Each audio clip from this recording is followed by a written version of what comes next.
So that's worked. And Tariq took the loan that the two Daves couldn't agree about. And he's made all his monthly payments. In fact, 98% of his customers have made their loan payments on time, a rate at least as good as the high street banks.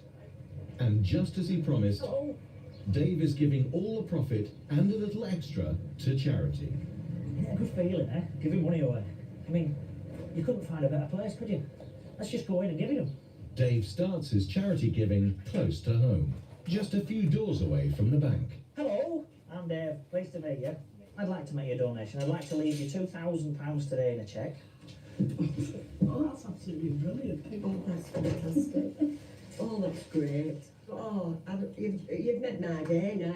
Smashing. Oh, you've made my day. Very, very welcome. I'm sure it'll go to a really good home. A really good use. Thank you. That was real. That was real. And that meant everything. That made it all worthwhile. We're actually now touching people's lives. That's what we set off to do. We set off to help. Dave's venture has shown how a small-scale, low-overhead bank without bonuses can make a big difference. Could this be the start of a banking revolution?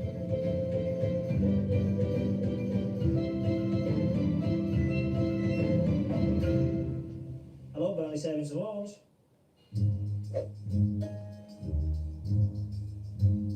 It's July 2012, the morning after Dave's story was first broadcast on television. Is that another one? Yes, I'm working my way through them, yeah. Dear Fishery, good morning. People have rushed to the bank to give Dave their money. Hundreds of emails have been received, and the phone has not stopped ringing all day. Since last night, it just got absolutely mad. So every time we put the phone down, can you hear it there? It just went down for a second, and then it starts to ring again. The bank's finance man, David Henshaw, has drafted in extra staff, but they're still overwhelmed. Dave's tiny banking model limits the amount they can take in to £100,000 a month, so the people queuing have to join a waiting list. Yeah, there's been a queue all day, so I'm ever so sorry, but hello there. Thanks very much for your support. Well, it's very kind of you to say so. For Dave, the world has suddenly changed. No longer just a successful businessman, he's now known in Burnley as the man who started an ethical bank for the good of the town. Nice to meet you. Nice to meet you. Hello there. It's very kind of you. All the way from Jamaica. We're getting there now. Hello there. There should be more people like you. Well, that's very kind of you to say so. Thank you. Cheers. Hello there. You are working so hard. It don't matter whether you're putting £1 in or £1,000,000. Makes no difference to me. What matters to me is just the support I'm getting. Because with that, we can take it to the next level, and I can go and badger government, and I'll say, look, there's a real need for this. Burnley, use a cheer. Hey! See you guys. It's completely bonkers, isn't it? Because people just keep coming up to me saying, Dave, keep going. Don't let the bastards get you down. Keep it going, Dave. Go on, all the way. We're behind you. I mean, the tweets I got last night, thousands and thousands of people following us. It shows there's a real need for this. Up to now, Dave had been known in Burnley as the man that made millions from selling minibuses. But he's putting his business sense to banking. And it's helped him choose the right firms to lend Banking on to Dave is paying off. and enabled him to give them advice. In fact, just as the big banks have cut back on their lending, Dave's bank has put out over £750,000 into the local economy How are you? in his first year. Don't mind cruise stories, do you? In that time, over 200 new loans have been made. From business loans for small enterprises to personal loans. Wow. Steve Punchard's tropical fish store was losing money, and he couldn't borrow from his high street bank. Then Dave gave him a loan for a new star attraction. So you want sharks? Sharks, yeah. Now Lancashire's very own shark show has brought in more visitors and publicity. And that's allowed Steve to expand his business. What's good for me is that it's allowed me to bring money into the area, you know, and as a result of Bank of Dave, you know, I've got 2 more staff on. And a loan of only £1,700 was all it took for Dave to help a boat fitter transform his business. It's been really good year. We've never been as busy ever in my life, ever, even when before the recession. I hope everybody else in country gets what I've had in the last 6 months. I really do. If they get what I've had in the last 6 months, the country will be up and running, no problem whatsoever. If you go to the website, there is a section there that pledges support. For 4 days, Rachel, Chris and Zane have been slowly working through all the correspondence. What they don't realise is that amongst the letters and emails from well-wishers is a communication from the banking regulators, the FSA. Have you managed to get it to work, Nick? Back at home, Dave's wife Nikki prints out the letter. Financial Service Authority. Shit. Following the broadcast of the second episode of the Bank of Dave television programme on the 19th of July 2012, we are increasingly concerned about the likelihood that Burnley Savings and Loans model falls within the definition of an unregulated collective investment scheme. And furthermore, we are concerned about the scale of business Burnley Savings and Loans have been involved in so far. On this basis, and this is in big letters, Nick, on this basis, we must request that Burnley Savings and Loans stops seeking and accepting further funds from the members of the public with immediate effect. What? Shut down. I'm shut down.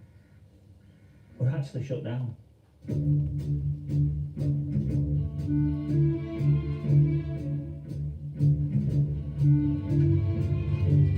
world's gone mad. It's as if there's one rule for them and one rule for me. Absolutely. And yet I'm trying to help in a tiny way. I'm now facing criminal charges. Oh my God. Dave's bank can still lend money, but not being able to take any more savings is a devastating blow. Big time, And Dave because the banks want is it for in trouble. themselves. What the FSA don't realise is that they're playing with people's lives. You know, they'll be sat there drinking tea now thinking, right, that's a good deal, we've shut the Bank of Dave down. That's what he needed to shut him down. You know, the pompous bastards that they are. What they don't understand is it's going to affect so many people's lives. I actually feel sick to the stomach of what they've done. Can't blame You you. know, I'm incredibly proud to be British, but when you have people like that in the FSA, you know, thinking that they're being clever by shutting an organisation down that does things for the right reasons, then you've got to ask yourself, you know, have we got the right people in charge of this country? Right, what I've done is I printed this off this morning, the FSA letter, and I've had a really good read of it. Now, I feel we've done nothing wrong. All we've done is help people.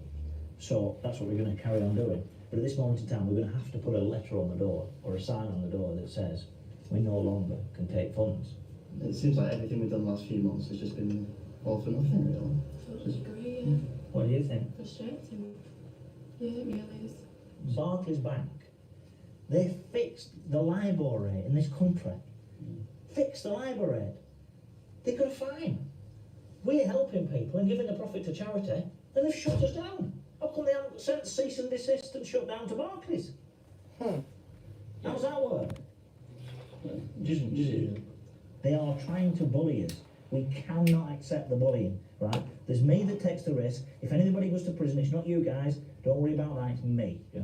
One way or another, I'll find a way to beat this.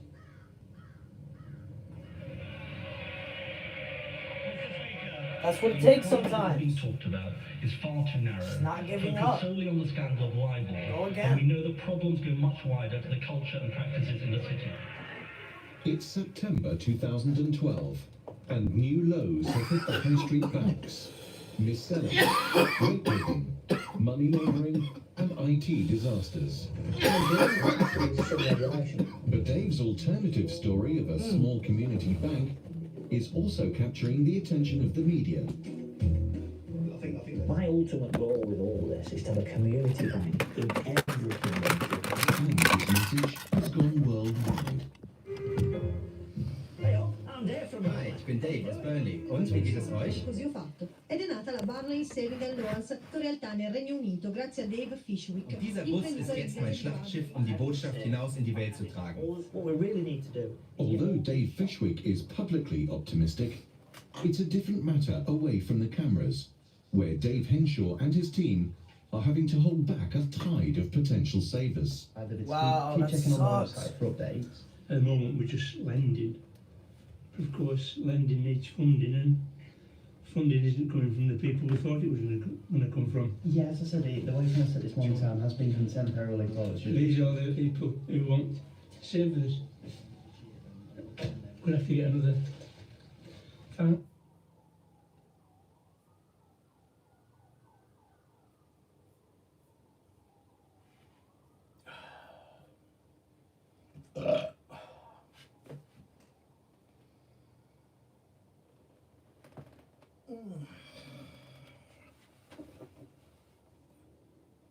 Fuck.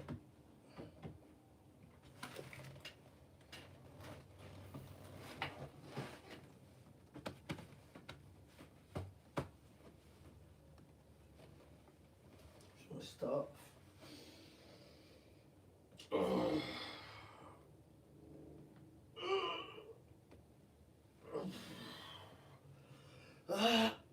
I should probably be drinking tea instead of Coca-Cola, but you know.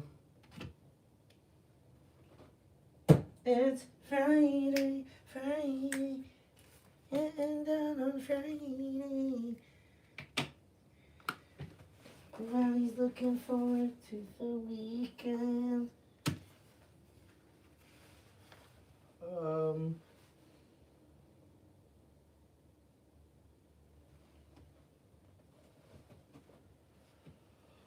Partying, partying, yeah, partying, partying, yeah, fun, fun, fun, fun.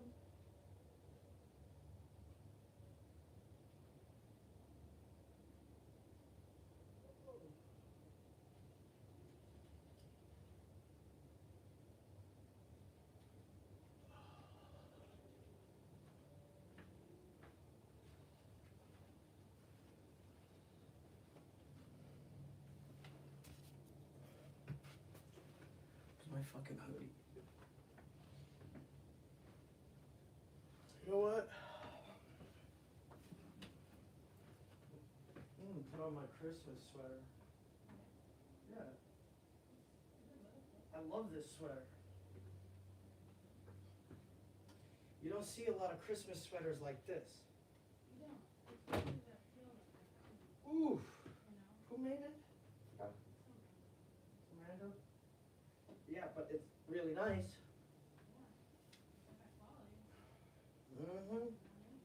Ooh, feels so good. You put it on and boom, it's like a Christmas hug. Except, I don't think it matches my shirt.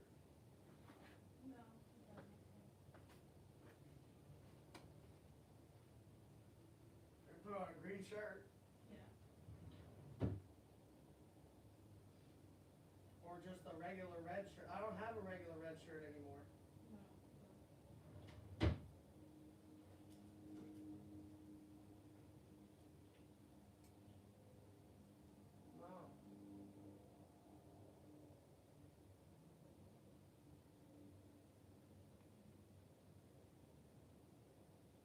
I'm not gonna wear this now. I'll just save it for another time.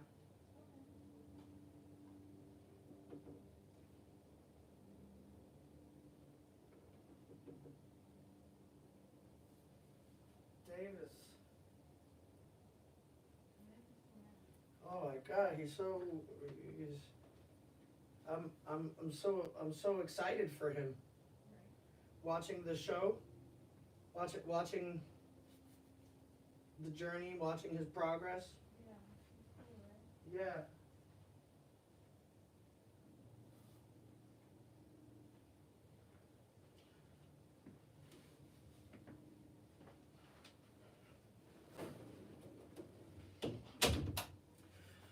Partying, partying, yeah. Partying, partying, yeah. Fun, fun, fun, fun.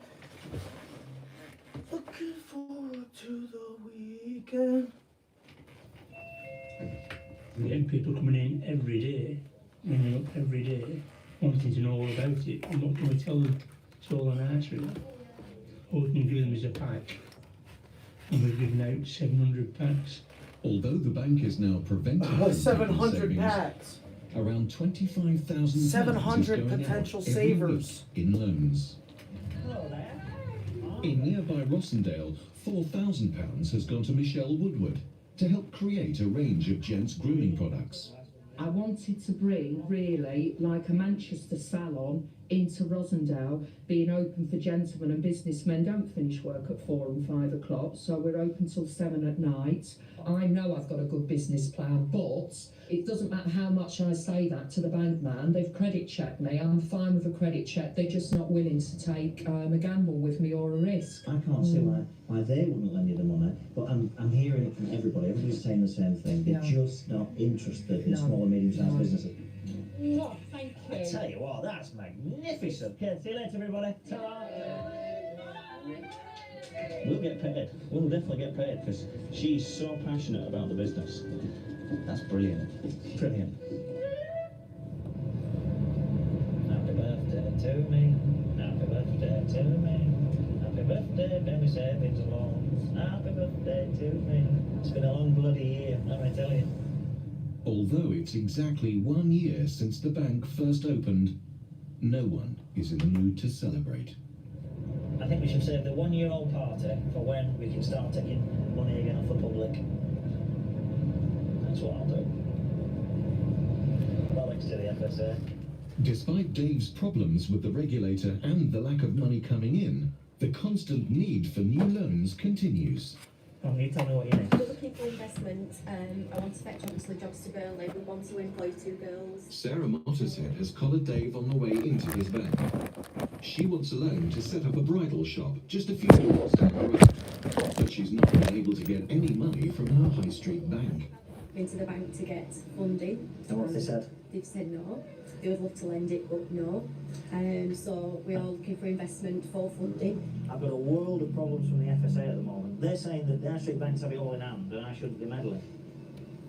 And so they're saying, well, you'd be better being shut. Well, maybe they need to speak to all the people that you've helped so far then, don't they? See, your story makes me even want to do it even more, you know. People like yourself make me want to push forwards Well, I'll again. come and meet Mr. FSA with you and I'll actually tell him where to go. Dave's fight with the FSA is only just starting. And he's engaged his solicitors, Chris Moss and Keith Arrowsmith, to help with the first round of the battle with the regulator.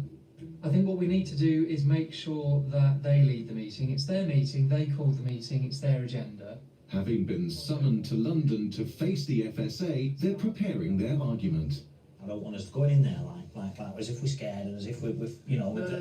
I'm going in there to say, right, let's sort this out. What about the Bob Diamonds and the Fred the Shreds of the world? You know, why aren't they here? They've not done 1 single day in prison. It'll be interesting to see what they think the solution is. I think that once we've given them the opportunity to actually discover the joys of how you make this model work, we've got every opportunity for them to sit back and go, now we understand it, we can see how it's all protected, we can find a way through the legislation, therefore let's go off and do it. I mean, we're going into the dark, aren't we? We don't actually know what's going to happen. Correct. Okay. Oh. Pants and shirt. Yes, please. I shall be in all my best copy. Normal best. Damn it. please. Yeah. Damn it.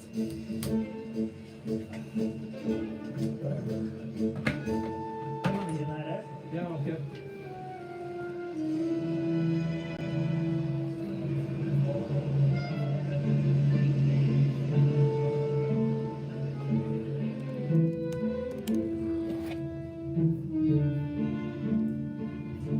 It's how I'm getting a bank license or I'm going to prison. Well, we'll see. I saw a picture of that club. She might not need your train ticket back.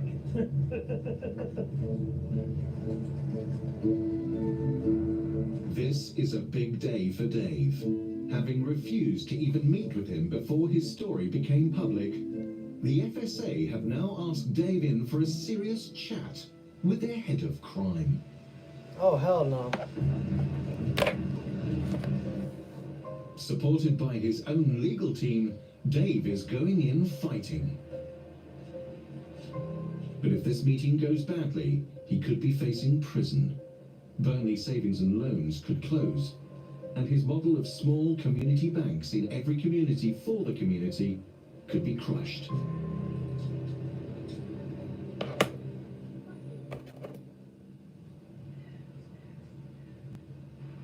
In the 2 weeks since the meeting in London, the mood inside Dave's bank has darkened. At first, the meeting seemed to have gone well. After all, Dave is still a free man. But Burnley Savings and Loans is still banned from taking savings. Every day there's a different problem. Yeah, so what we've got is a situation here where We should have our dads on to come and chicken chef. it's all coming in here, see where it rain's coming in. This is going to be a serious problem over winter, so that's why we have to make a decision either to get the roof done, which is another expense, or just lock the door and forget about it. It just epitomises what's happening to us a minute, doesn't it? Because we can't take a quid in, the roof's going to fall in, and then the main thing is the money, isn't it? We're running out of money fast. The biggest problem, however, is a suggestion from the FSA that Dave's venture introduces a level of risk for its savers. I just can't get my head around it at all. I feel like I'm sticking a round peg in a square hole, because why am I trying to make it more risky for people? Well, yeah, I mean, they basically said that because we only give people one choice, if you will, of 5%, that we should be giving them like 2 other choices, but with higher risks, which, like you said, in theory doesn't make sense. I still go back to my original scenario that, if we're dealing with the FSA, we have to work with them to a certain degree, but nevertheless... I hate even thinking that I hate thinking that I'm going to make Mr. Bully while I just do what you... Fuck 'em. To me, that's the view you can take, but that'll stop us stone dead. What we should do is we should get a man from the FSA sat in the chicken shed, and I say, right, every time somebody comes through that door wants 5%, you tell them why not. You tell them why we can't help them. You tell the businesses why they can't have the money because we haven't got it to lend out, and you tell the charities why they ain't getting none. The two Daves are convinced the FSA just doesn't understand the sheer simplicity of their idea. The bank is a no-risk model, as Dave Fishwick guarantees all the savings, and that's backed up by insurance. So, they write to the FSA with a new proposal that still doesn't put their savers' money at risk. And they wait. Hi, Chris, it's Dave. I just wondered if we'd heard anything from the FSA. I'm just getting a bit concerned. Please hold. Please hold. Ah, okay. So he's too busy. It's okay if he's busy. I understand that. Welcome to Orange on the phone. I'm sorry, but the person you've called is not available. They need to know that the clock's ticking, and I've got this big egg timer that's running out of sound fast, and we're running out of money fast. She's off work Tuesdays and Wednesdays, so she's obviously only part-time. So this is the head of the FSA's department. They're off Tuesdays and Wednesdays. Yeah.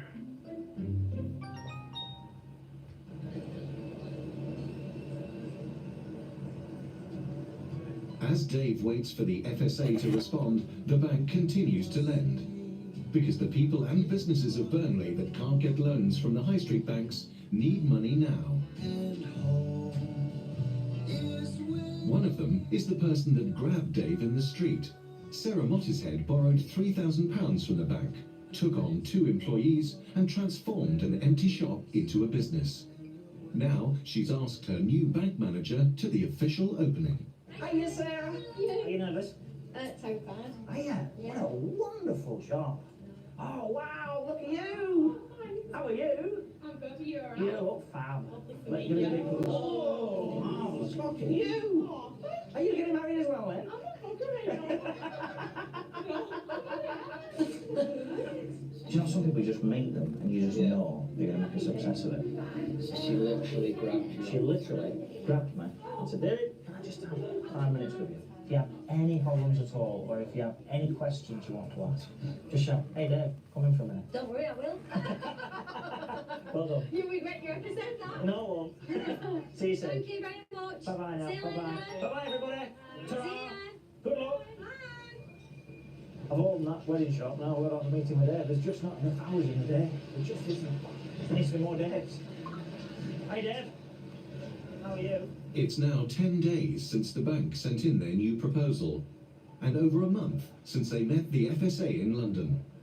With money running out, Dave has been called to the bank for a reality check. The problem I've got, of course, is that come the first week in November, We're closed.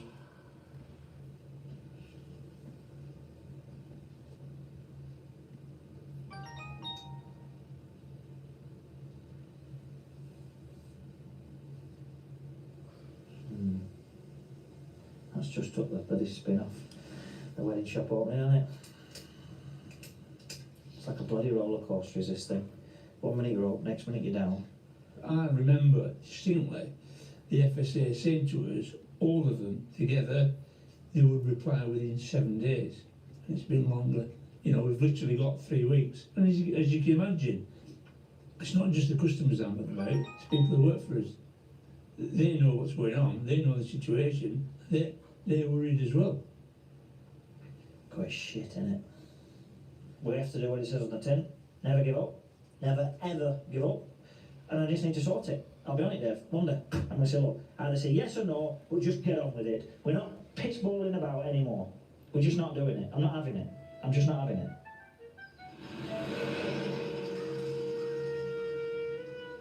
Banking rebel Dave Fishwick is under pressure. The regulators have stopped him taking money from savers while they consider his case for staying open without adding risk. But they're taking their time, and Dave is running out of patience. Let's get this 100% clear. The Financial Service Authority are paid for by the high street banks.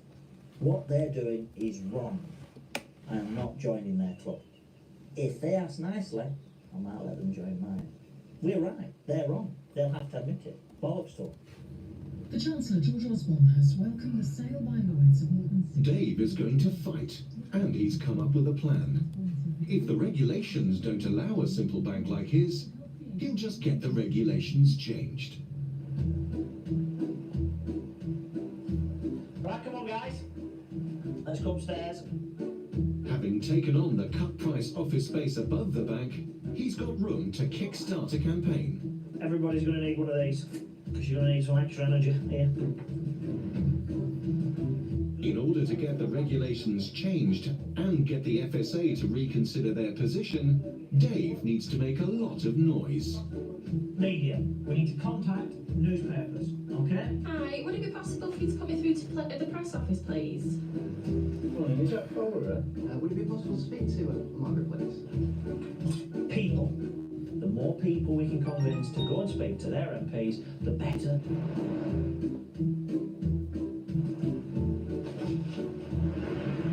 Basically, you need to do get your Twitter platform right, get your Facebook platform right. E-petition. E-petition. How do you spell petition? P-E-T-I-T-I-O-N. It would be a pleasure, David. Thanks, pal, as always. See you very soon. We need to get that across to the politicians. They can get change. Hello, can I speak to Pat, please? Are you aware of Mr. Fishwick? I have met Dave. He is a very, very impressive entrepreneur and public-spirited. His message is basically that we need change and we need it now. As I understand it, he's doing a great job in Burnley. Having made a few impressive contacts already, Steve Baker. Dave calls other MPs keen to see reform in banking. Teaming up with Steve Baker MP. Steve Baker has suggested Dave may even be able to get his message heard in Westminster. Parliament. I don't even know how to spell it, but that probably looks somewhere near. But you know what it means anyway. Parliament. That's where we're going. Steve's all-party parliamentary group on banking is highly influential. It will be Dave's big chance to get out his message.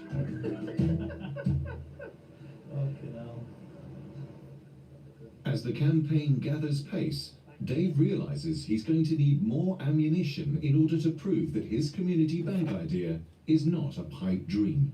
Where's this one from? Germany. Another one from Germany. Hello, Dave. It comes in the form of an email inviting him to Germany to see his kind of banking already in action. That's me. Germany, here I come.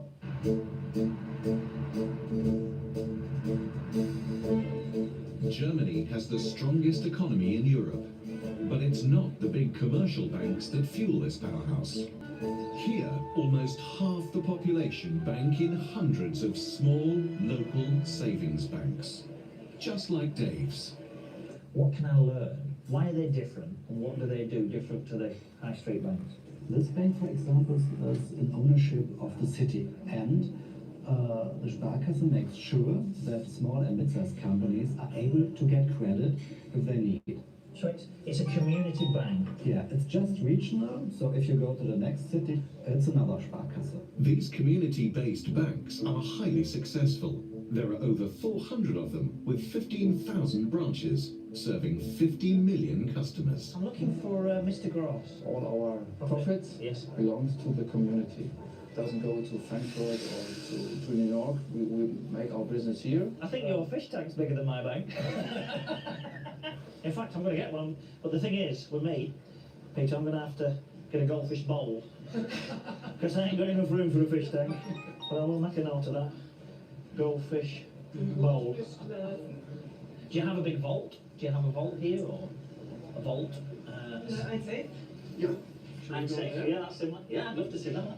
Come on. I'll show you mine if you show me yours.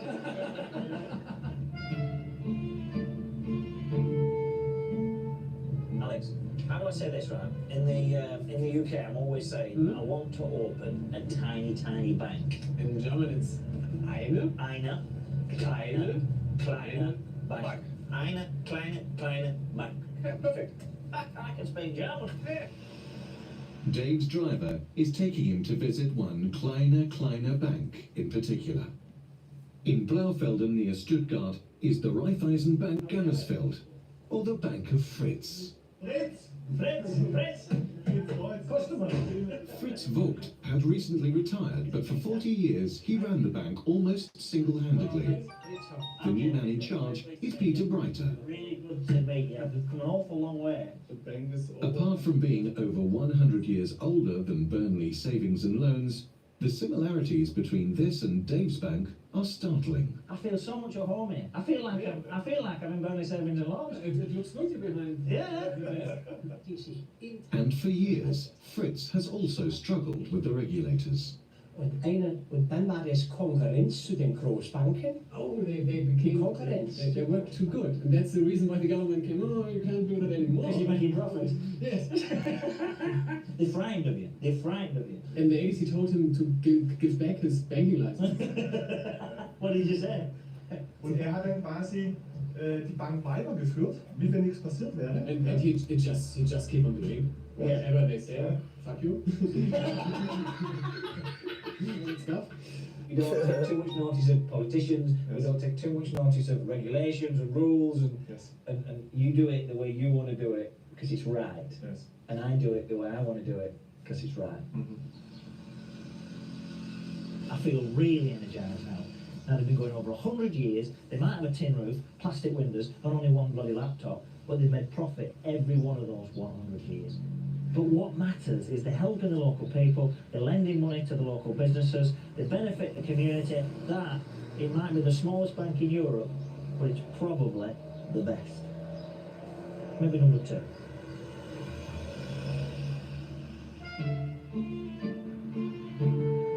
Dave is convinced if community banking is good enough for Europe's strongest economy, surely it's good enough for Burnley. Dave arrives back in the UK determined to convince Britain's politicians that banks like his should be encouraged, not prevented. Fortunately, it's the middle of the party conference season, and here in Manchester, Dave storms the Labour Party. I'm Dave. Pleased to meet you. The 1,000 banks across the country. Well, it's really cool of you to say. Thank you very much. They're saying that there isn't enough risk in Burnley Savings and Loans for the customer. Fantastic. Back a day. Hello. Can I give you one of them, please? Thank you very much. Jack, have you got 1 minute? Ed, what we're doing is we're opening community banks, and what I'm really keen to do is expand that. That's it! Did you? Fantastic. That's it. And what I'd really like to do is if we could get a community bank in every community, in every town across the country. We can apply some pressure, would it? That's really cool. Thank you very much.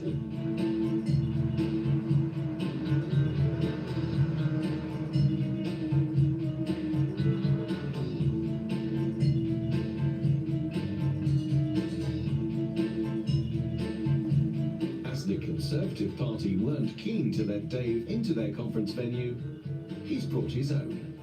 His Battle Bank minibus. That's probably it there, Bob.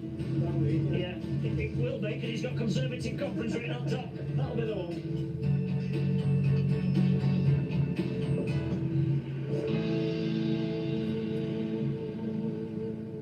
Hello, I'm Dave. Better Banking in Britain. Can I give you one of them, sir, please? Well, good luck to you, Adam. It's Banker Dave.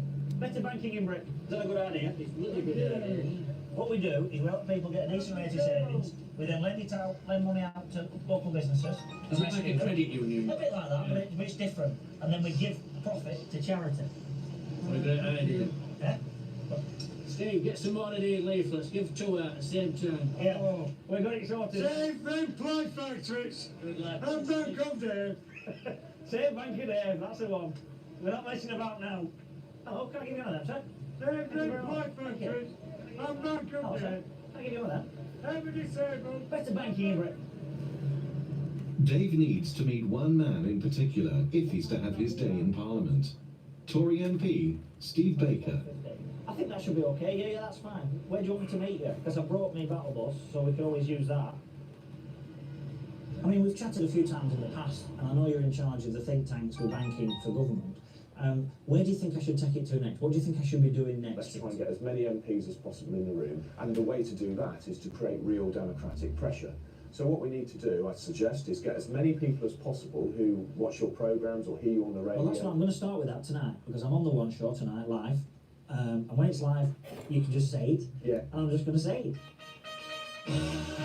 Dave's idea has caught the public's imagination, and he's been asked onto the sofa with Kirsty Allsop and Graham Norton. It's a great platform for Dave to say exactly what he wants. I help people achieve 5% on the savings. And this obviously must be very popular.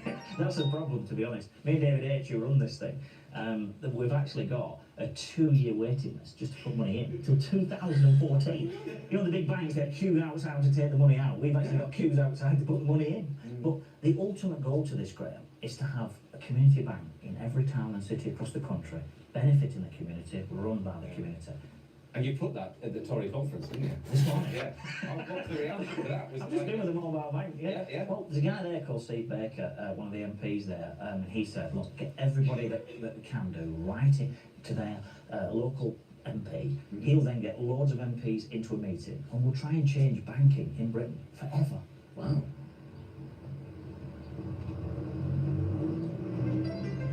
Dave Fishwick is on a mission to save his bank from the regulators.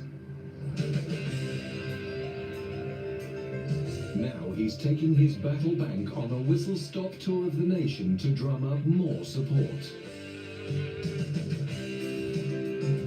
Well, we're talking to this young man from the Birmingham Post, telling him all about how we'd like a bank a day in Birmingham, run by the community to benefit the community. Ladies and gentlemen, just join us. We're here in Skipton. A very good morning to all. Can I give you one of that? Put it in your bag. That's Skipton sorted out, Bob. Better banking in Leeds, better banking in Britain. You have one out from the Bank of Dave. Can I give you that? It's going to be a long day. You did better in Leeds. It's been nice to meet you. All the very best. I'm going to change the way the banking's done in Britain. We're trying to encourage as many people to talk to their MPs as possible. Dave's last stop is Shildon in County Durham, one of 1,200 communities in Britain that have lost their banks in recent years. This bank closed only a few weeks before Dave arrived, and the crowd outside are still angry that the whole town has been left bankless.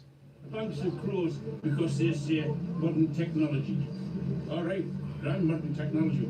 But a woman 80-year-old with no access to a computer, how is she getting money, her pension? Your business in this town is affected by everybody's banks here. You know, he's a butcher. So what business is affected as well? Well, I had to shut mine down 3 months ago. There's something wrong somewhere, isn't there? So we need a bank of some sort. And if I get my way in Parliament, I'll get something passed to allow good, decent, honest, ethical people like yourself who've worked hard all your lives to be able to have the opportunity to run your own community bank so you can decide when and where it's shut. I think under the circumstances, a community bank would be the best thing.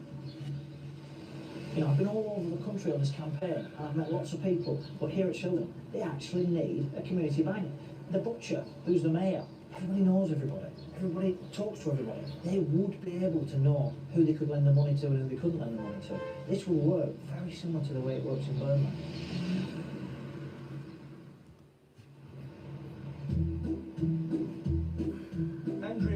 Number 16, sir. Thank you, Mr. Speaker. The draft banking reform bill outlining fundamental reforms to the banking sector was published. Parliament, please. Does he agree with me that one of the best ways to ensure good practice in future is by more transparency and competition?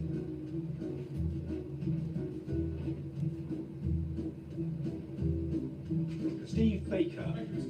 We do need more competition in banking, and later today I'll be chairing a meeting with Mr. David Fishwick, who's been trying to start a local bank, a responsible and trustworthy bank, but he's found that barriers to entry are far too high. Will my right honourable friend look at his report on community banking? Will he consider meeting with Mr. Fishwick to discuss his experience and see if we can make it easier for communities to create those banks they need? I am a little bit nervous, and I don't normally admit that. No. Well, it's quite a big thing, isn't it? It's going to Parliament. I mean, I think I'd be a bit nervous. Oh, hang on, I'm going with you. Before they head into their meeting, the two Daves meet up with their solicitor, Keith Arrowsmith. Good to see you.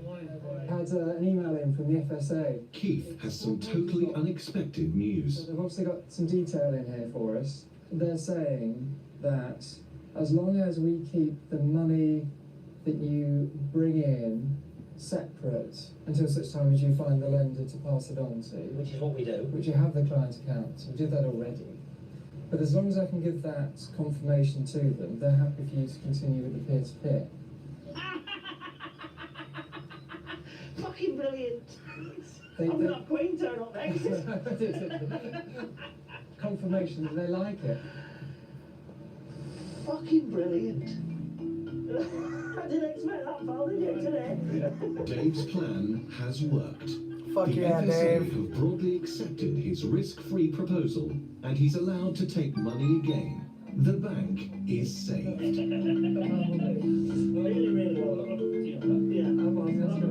It couldn't be a better time for him to take centre stage and deliver his vision for better banking. Ladies and gentlemen, welcome to this meeting of the All-Party Parliamentary Group for Economics, Money and Banking. It's a particular pleasure today to welcome Dave Fishwick. I'm here today.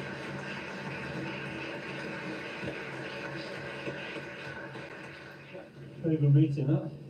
Good start to the day and a good finish. I can't believe you're smiling twice in one day. Yeah, you see, it just happens sometimes. Smashing day, that. The bank is back in business, and they can now reopen the doors to savers and welcome the hundreds of thousands of pounds that are waiting to come in. How much would you be interested in possibly bringing in when you do make the appointment? In fact, more than £45,000 walked in the door in the first few hours. Good news for the bank that only had £2,000 left to lend. I'll tell you what feels absolutely fantastic, that we're back in the game again. You know, I'm back open again, I'm back taking money, we're making thousands of pounds again, and we're giving it away. We're doing what we set out to do. It feels bloody brilliant.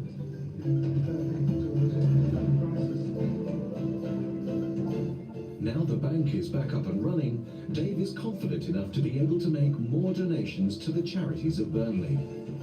This is the Burnley Food Bank. That's 5,000 quid to a very, very good cause. Thank you very much. And here, £3,000 goes to help a youth centre tackle antisocial behaviour. Oh, you're amazing. Thank you, thank you. You're very welcome.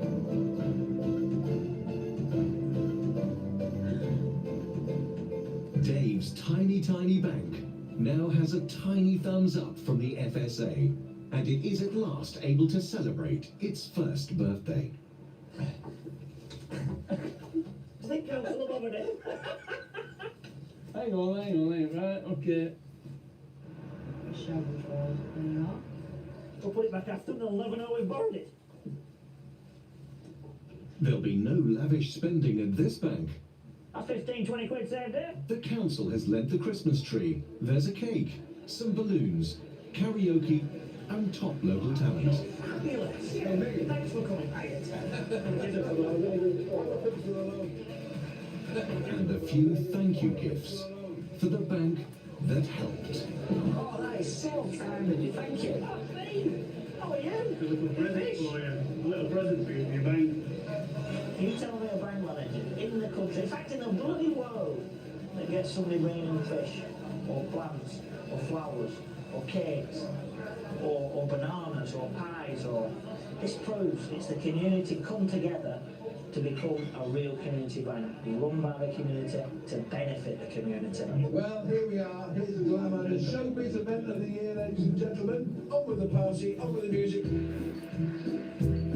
By stubbornly refusing to give in, Dave has reintroduced us to a back-to-basics banking model that directly benefits its community. The way banking used to be. Now, where's the booze?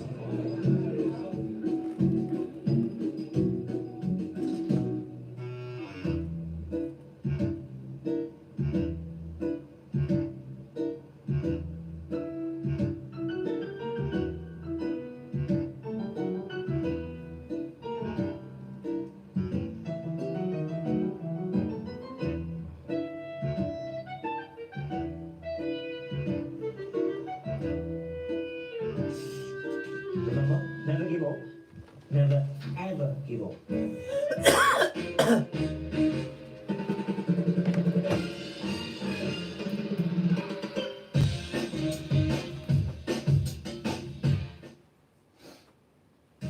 I'm very excited to introduce you to Sam Bankman-Fried. Everyone likes a story about an underdog. He's the CEO of the cryptocurrency exchange FTX. The wealthiest person under 30 in the world, someone out of the ordinary. What makes him so different and so rich? You said you always wanted to get rich, but not for the reasons you might expect. An unlikely genius who comes once in a lifetime. Living with roommates, sleeping on a beanbag in his office. The guy is nut. He doesn't sleep. Sam is a genius. The Michael Jordan of crypto, if you will. Somebody who wants to change the world for good. He decided that he wanted to dedicate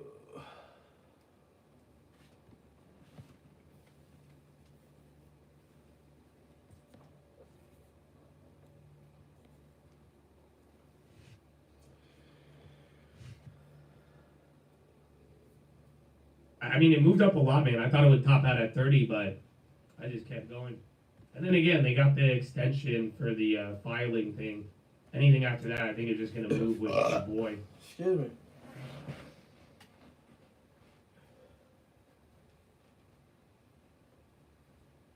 And then those Estee Lauders are up almost 100%. I thought those were going to lag a little bit, but those, remember I said I didn't like those as much.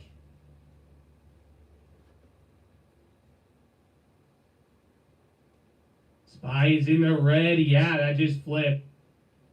Good call. It kind of sucks. So literally, we didn't even get above the 59. We didn't even touch 59.80. So unfortunately, you're like back. This is a level because this is in between the gap fill. If we don't hold, I mean, you might go as low as 59.11. As weird as that may sound, but yeah, SPY's already going down. But remember, I just gave you guys the numbers. I mean, it's not a lot of it's not a lot of names that are doing that right now.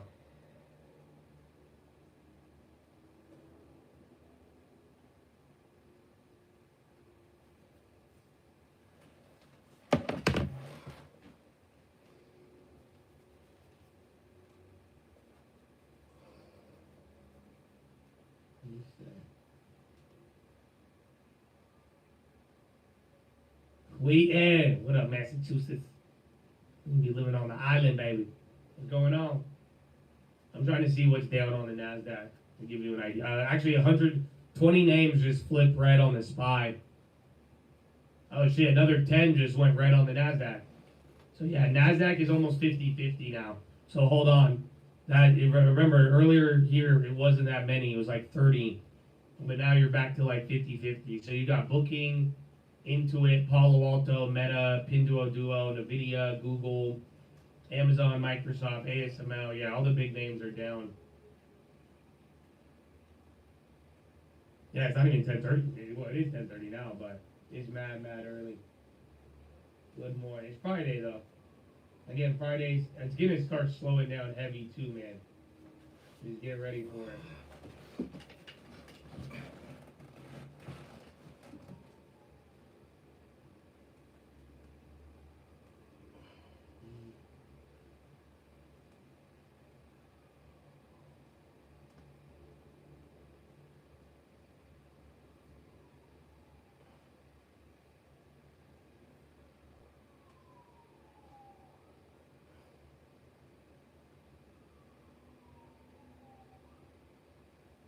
What I'm reading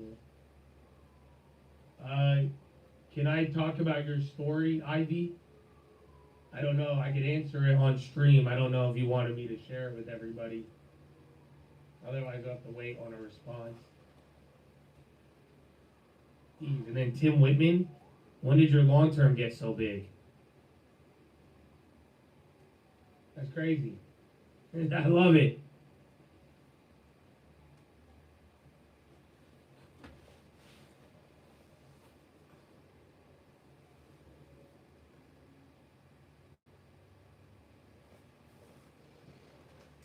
All right.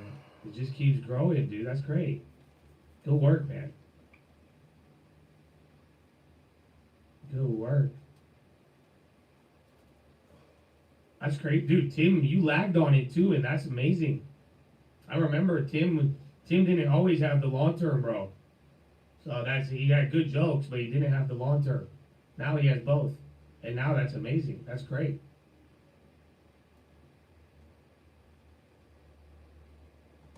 And then Spy right below VWAP. All right, let me go to the bathroom and then we'll talk. Ivy.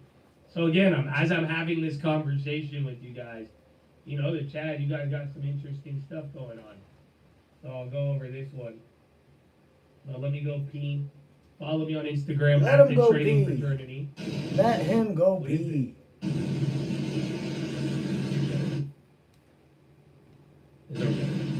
There's a rocket ship.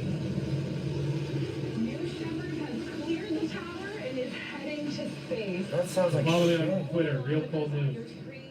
We have velocity picking up. We're Six-person crew, including Emily Calangelli, who's known as the Space Gal. She's a best-selling author, science communicator. That looks so weird. Has hosted a number of shows. You also have some repeat Blue Origin customers on board as well, which speaks to perhaps the appeal of traveling to the edge of space. And of course, this is the latest mission, as I just mentioned, for Jeff Bezos' Blue Origin, which has a number of other projects underway as well, including its orbital, semi-reusable rocket, New Glenn, which is still pushing towards possibly a first launch before the end of this year. And just earlier this week, Blue Origin and SpaceX both getting awarded new contracts by NASA for their lunar lander projects as well. So just keep an eye on that. This is going to be about a 10-minute flight past the edge of space. And it's the latest in this commercial space evolution, this era that we talk so much about. Paying passengers on here? Paying passengers. Okay. We don't know how much they're paying, but they are paying. Speaking of SpaceX anyway, after that heavy launch this week, the comments about another 400 maybe launches in the next 4 years, we're going to get used to this stuff. We have gotten some very ambitious comments from Gwen Shotwell, the president and COO of SpaceX. Perhaps unsurprisingly, this is of course how Elon Musk's companies operate. They put these very ambitious forecasts out there. Maybe they hit them on time, maybe they don't, but at some point they typically do. And I think that's the thing to watch when we're talking about DOGE and the policy implications and the deficit implications, because taking that approach, that lean and mean, move fast approach, disruptive approach to government is going to be very interesting to watch. Meanwhile, losing some of the opening gains, Dow's up 190.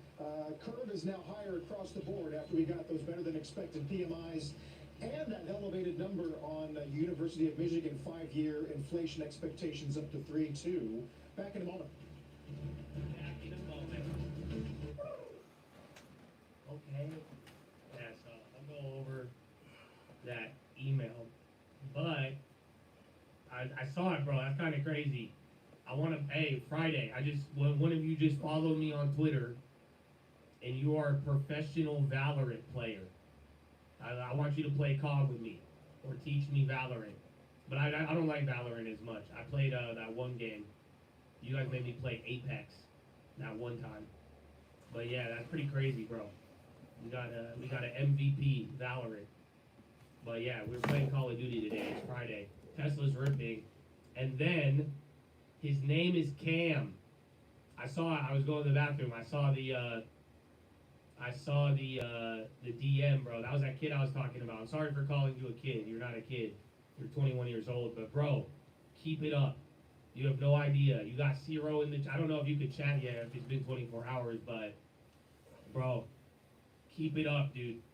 I'm telling you, I love your transformation, and you're gonna be an animal if you keep up and don't stop.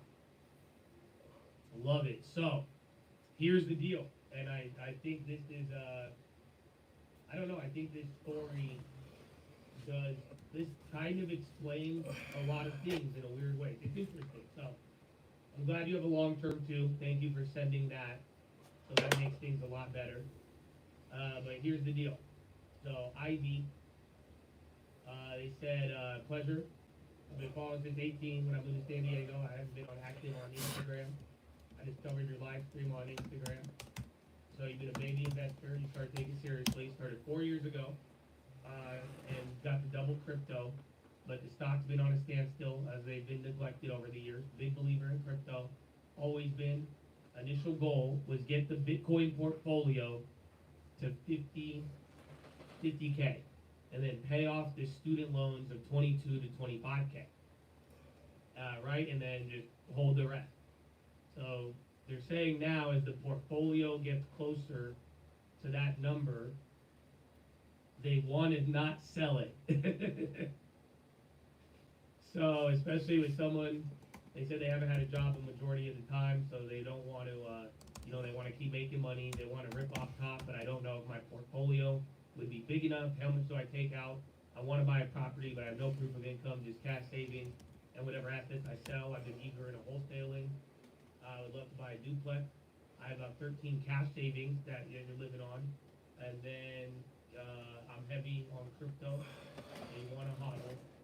I'm skimming through it. So long story short, and then I don't know. It's 2020. Are you a girl or a guy? Your name is Ivy, but I keep saying they. I don't want to get canceled.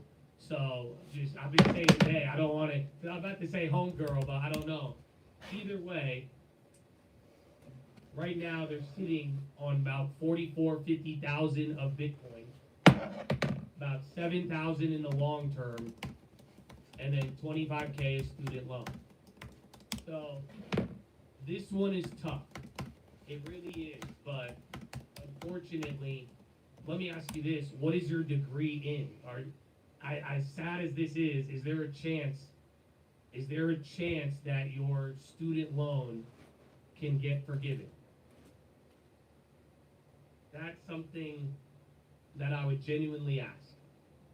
But and the thing is, the beauty, as far as like qualifying for real estate, as long as you just keep saving, and like even then, you're like, with the cash that you're saying that you're using, think about it.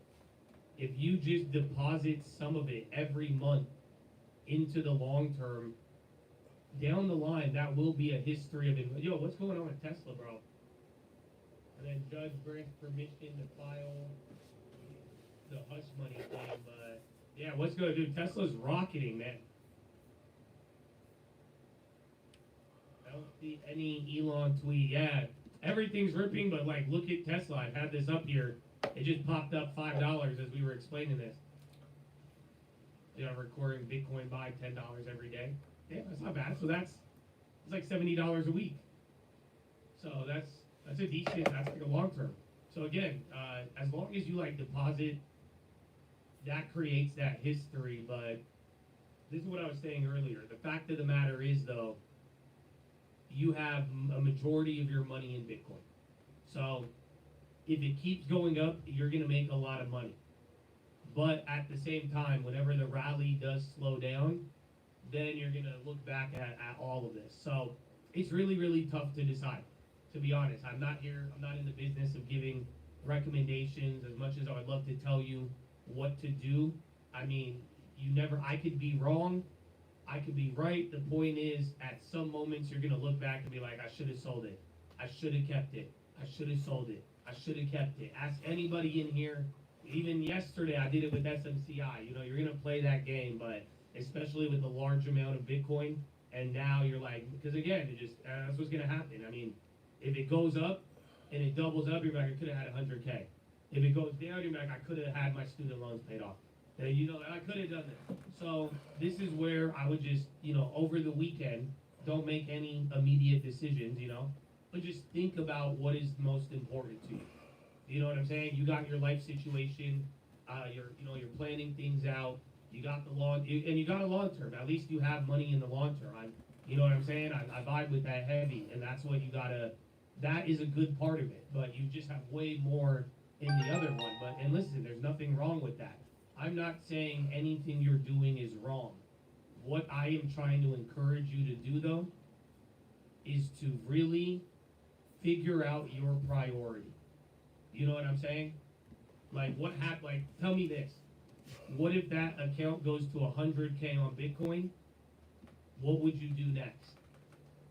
And vice versa, how would you feel if you never had student loan debt again? You could end it today if you wanted to. Because again, I think paying off debt is a great feeling. It's something psychological that would help you out a lot. But at the same time, it's like I said, if there's other things in the story that don't make it a big deal, then there you go. But it is kind of trading up. But like I'm saying, it's not. This is a tough one, bro. Look at the market. Bitcoin is up 40% since the election. And, you know, and like we're talking about, it could either be the cusp of something great, or it could be something that's just another one of these rallies and then sell off for a couple of years and then play the game again, right? So, like I'm saying here, you need to figure out your priority. What is going to be the most important to you? And what would you do if you made more money anyways on Bitcoin? What would be the plan? I know you want to get a house, but here's the deal. I would just start looking for the house, because if you find an off market anyways, that's the beauty. If you like, hypothetically, this is where I put it into more context for you. Hypothetically, if you found a real estate deal this weekend, right, and you found something below market, I would just tell you sell off everything right now and go flip that house. You get what I'm saying? That would do the decision for you, because then you'll have the down payment in money. You go found a house with 100K of equity, you know what I'm saying? Easy, sell everything, flip the house, and then go reinvest the profit. But keep looking for a house, and maybe the sooner you find a house, that will make all of your answers easy. You know what I'm saying? But at the end of the day, you do gotta. I think this weekend I would really sit down and I don't know who else is helping you make your decisions, but you guys gotta all figure out. My scalp is so dry. What is the priority? Is the priority right now to protect and make sure that you don't have debt? And now by paying off your debt, you can make this last move. You are advancing. You're not going backwards in life. You're going forward. Or you could say, I'm going to go for making more money, and I want to make more money. But even then, like, if you even wanted to invest, I would even say maybe put half of it. If you're not going to pay off the debt, I'd put half of it into long-term stocks. And then now that way you'll have half Bitcoin, half stocks. You'd have like 25K Bitcoin, 32,000 in stocks, and then you'd have your cash, and then boom, guess what? Now you have everything. Now if the stock market rips, you're good. If Bitcoin rips, you're good. If everything goes down, then you're not going to lose as much being in only one thing, and then you'll be able to go from there. But at the end of the day, you do got to really ask yourself, do you want to use this position that you're in right now in life, in this coin? Do you want to use it to go on offense and try to get and make more money? And what are you going to do with the money? That's what I'm trying to ask you too. Don't go after a ice cream truck that you don't know what you're going to do. Like, seriously, like, what if that account goes, what would you do with 100,000? Because as you see, you had a plan and it hit your target, and now you're like, well, wait a minute. you're like, well, so then the next step would be like, what? Start planning. And I know you want a house, so that's good. You're already on it. You're doing good in that area. But that's how I would do all of this. So I would think about it this weekend. I don't think you need to make any brash decisions or be in a rush to do it, but priorities and goals right now, if you could figure out what you want to accomplish, we could find the vehicle to get us there. You know? I think hunt. I think if that's the case, I think maybe even find a wholesaler. What state are you in? Where are you located? Are you in San Diego? Because I would find something, and then that's it. Just liquidate everything for a house, and then you'll have a goal, have equity, and then go from there, and then use that to rebuild. Oh, San Antonio, even better. San Antonio is great property. I'm a big fan. Big fan. And it's cheap. So, yeah, just look. Just keep looking. Spend all weekend looking, and then, because that's it. That makes everything easier. You find a house, we don't have to think about anything. You know? Otherwise, but even then, even though house is the answer, just this weekend, think about your priorities. Think about what you want out of this money.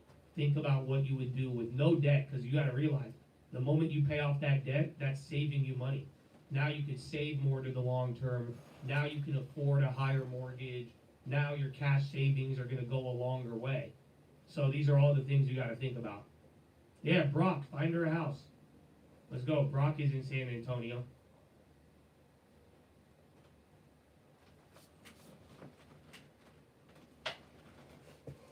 Yeah, property tax is high, but if you're gonna, then again though, buy a multi-unit, as long as you live in it, that helps the property taxes. Unilever to slim down but not spin off food business. I think that's related. Remember the ice cream headline?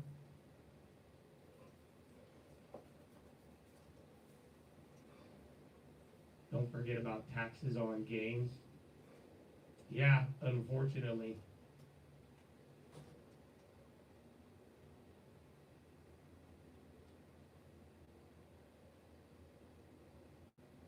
But yeah, I love it though. Good work. And like I'm saying, it's funny because it's so easy for Bitcoin to get so large, and then it'll hit a target, and before you know it, I've always, this happened last cycle too. A lot of people are like, well, it went to where I wanted it to, but now I'm like, what if I make double? And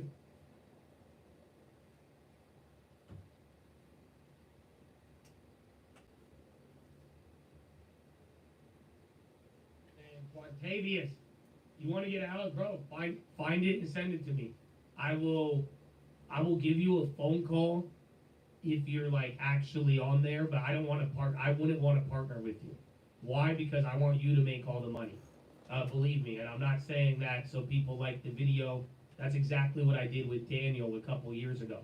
If you remember in the chat. So listen, if you find a property and you email it, I'll let you know. Like I'll tell you, yo, I could give you all of my years and all my transactional experience. I'll let you know what I think the value is, and I'll tell you, yeah, pursue it, don't pursue it, but at the end of the day, I'm probably not gonna get, like, I don't want a joint venture, because unless it's like a really good deal, but even then, if it's that good of a deal, you have the money and you found it, why would you partner with me? You know what I'm saying? You don't need me. That's it. I could just keep you away from bad value. I could do that, and from there, you'll figure it out. And that's what I'm saying. I think most Chads who came to me with that proposition, they either never do it or they end up doing it and then they build their own career. Trump is talking live on war? I don't think so. I don't see any headlines. Robinhood chief legal Dan Gallagher says not interested in being considered for the U.S. SEC chair. Bank stocks are good.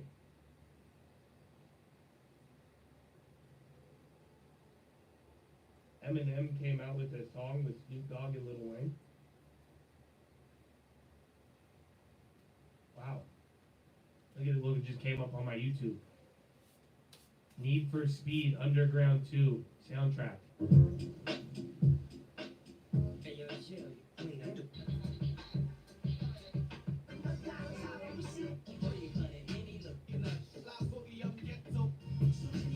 I'm looking for riders on the store.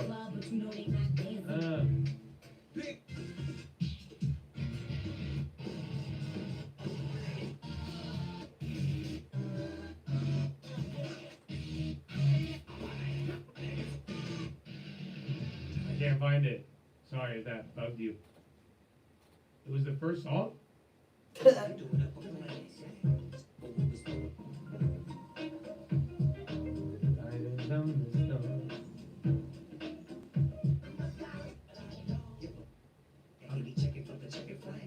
crazy. I don't remember, man. It sounded so much different. I'm just used to Riders on the Storm. Right? Doesn't it sound different? Am I tripping? It did not sound like that. Is this a Mandela effect?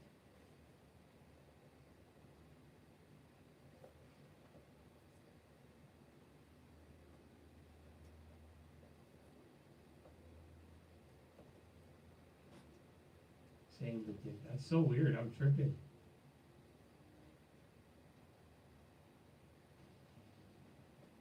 Sped up for copyright. Yeah, that makes sense.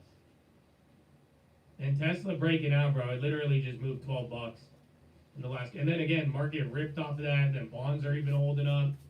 So honestly, a little bit of advancement. Nasdaq back there. It's kind of like yesterday though. Everything else is doing good. Big tech, a little chilly, but other than that, man, welcome to Friday. Likely dead. Things might start slowing down.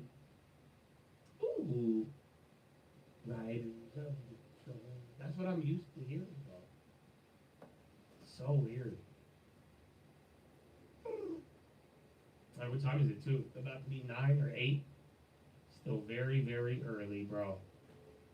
Good morning.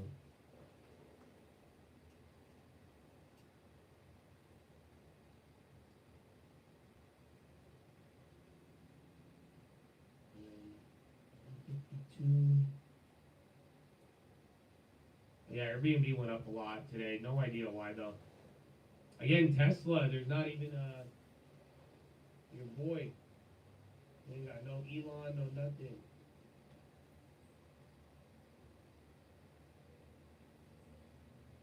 You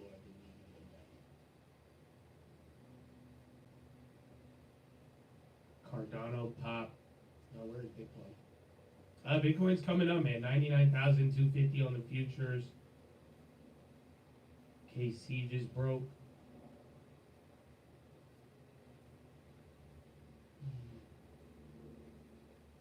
San Antonio, high property. All of Texas. That's the only thing that sucks for real estate in Texas is the high property tax. Bro, that peach did bounce. Literally, though, you're right. But then again, if you do live in it, at least if you end up living in the house, again, and any interest on the loan, I mean, you do get a write-off on your taxes, but yeah, property tax in Texas is pretty terrible. That's the only downside, but you get way better property.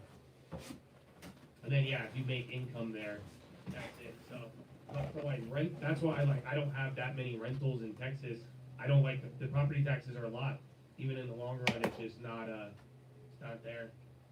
Yeah, San Antonio is great. I love it. It kind of slowed down a little bit, but I've said it for years. San Antonio is like, that is the only place in Texas that I like. I don't know how to explain it, bro. That's like the only place. Like Dallas is too flat for me. The people don't know how to drive. Houston, I mean, I don't want to get shot. San Antonio has hills. They have Wembenyana. Good enough for me, man. Good enough for me. Mm-hmm. Yeah, bro.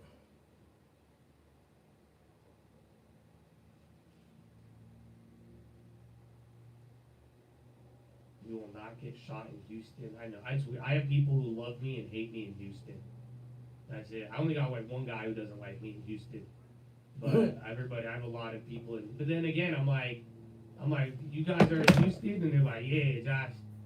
I'm like, okay, I'm not going to Houston. No, I've been there once. It's not bad. Houston is actually really bougie. Believe it or not. It's actually like, yeah, it's actually like, it could be ghetto, but it's also really bougie too in some areas.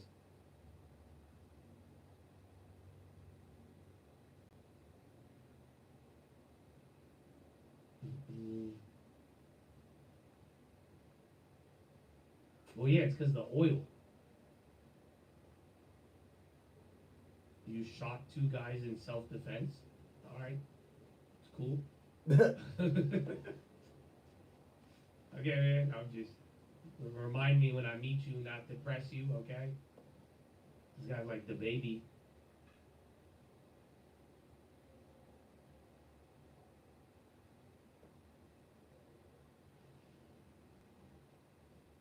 Is that how you open up all your conversations?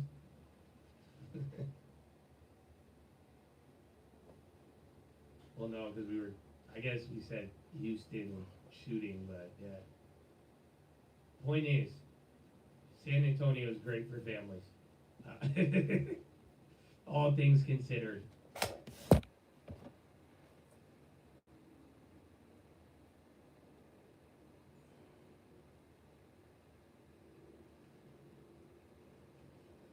Josh calling Texas places cheap is like Blanter in the video. Well, I'm just used to, like, California is insane. But even then, I think, like, there's some stuff in Texas, I don't think it's cheap anymore. But it's not like, it used to be really cheap. And then you go compare it to the national average, there's places that are lower. Austin is cool, but Austin's terrible for real estate right now. As weird as that may sound. It was one of the hottest real estate markets a couple years ago. But I just told you guys this the other day. It's literally, like, Austin, people are selling their houses for the same price as 2020 or below. It's crazy. Austin's real estate has been absolutely demolished. Like, even right now, in the middle of it, they're getting clapped. So, it's not really, and then add the property taxes, too. H-Town, baby. Father Edgar from H-Town. Let's go, baby. Good time to buy? Yeah, it is actually, though. That's what, but the prices are still elevated, but if you want to buy in Austin, way better to buy right now than a year or 2 or 3 years ago. It's crazy, actually. I'm so glad, like, I got one property in Austin during the last 4 years. I think LT grabbed another one, but I grabbed mine on a new build. It was free money, but I'm so glad I didn't buy anything else in Austin, dude. You have no idea. I'm so glad I didn't buy it. That would have been a loss. Like I'm saying, I mean, it's pretty hard to lose on real estate if you have a cost discipline. But Austin, dude, you guys don't remember I was offering on, and then I'd have people, they raise the price on me. They would say 700. I said, okay. They'd be like 900. Okay. They're like 1 million. Then they go up, and then those houses are going for the same price now, or they're going below. It's nuts. Man, bro, Tesla just went up $15 in 15 minutes. I have no idea. I don't have a headline, no tweet, no nothing. Check any of the other, like, clean energy or EV plays. There was a self-driving headline from Reuters this morning. Everybody kind of ignored it. I reiterated it in the AM, but other than that, I don't think there was anything.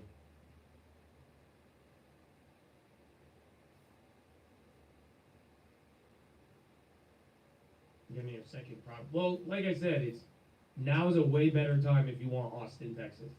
That's it. You're buying it at 2020 prices pretty much. And look at it. If you're paying a premium in Austin, it's foolish. Just go find a house that hasn't sold in 30 days, and you'll be able to probably lowball them.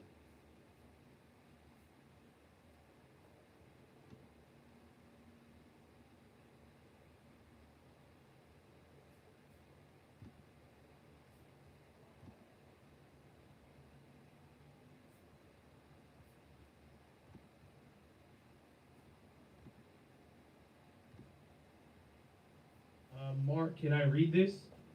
Is it cool if I read it, or do you just want me to answer without any details? Or, like, I don't know what you want me to say or not.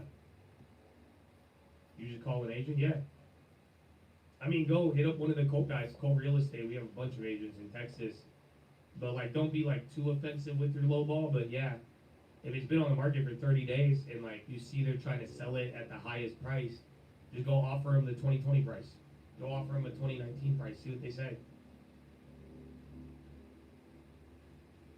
Or if you are gonna lowball, if you could call the agent that's listing it and tell them that they can represent you. Because then now you could give the agent commission and say, look, you can represent me. They'd be more inclined to get your offer at least heard. No idea what happened to Tesla. I had it up here and then it went crazy. There's no headline. I want to say it's the Reuters stuff from the morning, but I'm not getting any indication of it.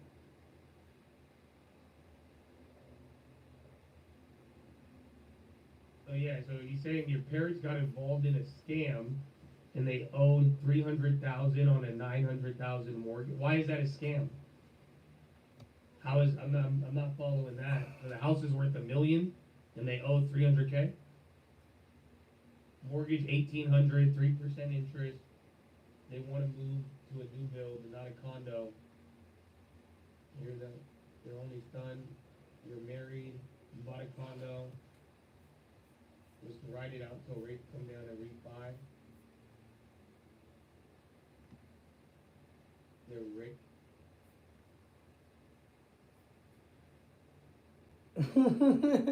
Queen Cleopatra woke revisionist history. I don't care what they tell you. What they tell you in school. Cleopatra was black. You're talking absolute bollocks. That was one of the most nonsense pieces of shit I've ever heard in my life. Netflix's docudrama about Cleopatra. I don't care what they tell you in school. Cleopatra was black. You're talking absolute bollocks. That was... Okay, alright. I just needed to hear that real quick. Pam Bondi for Attorney General.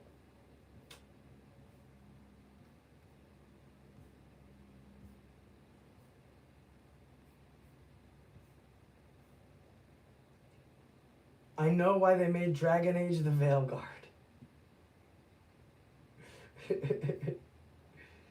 Woke Guard. What really happened to Lawrence, the first vicar? Ooh, that's a good one, but not for now. Not for right now. Hang on, man. Let me make some phone calls. Oh, it's already 11?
Emotional damage. Oh, is that the DA? Yeah, we got the DA. There was an op-ed that came out that I sent to him in New York Times recently that I thought was really interesting, which said we have to stop pretending that Trump is not one of us. You know, and that's a really difficult thing to deal with at the moment, and I understand the emotions are very high, but I think that's the only way you're going to grasp this film. If all it's saying is you cannot keep casting this person's side, especially after they get the popular vote.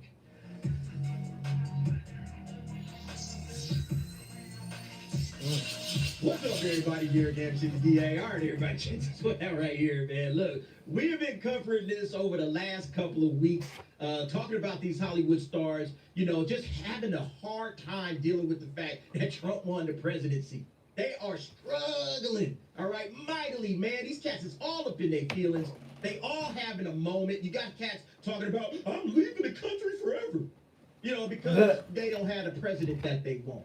You know, normal everyday people deal with that shit every 4 years, okay? Every 4 years, half the country gonna be happy, half the country gonna be mad.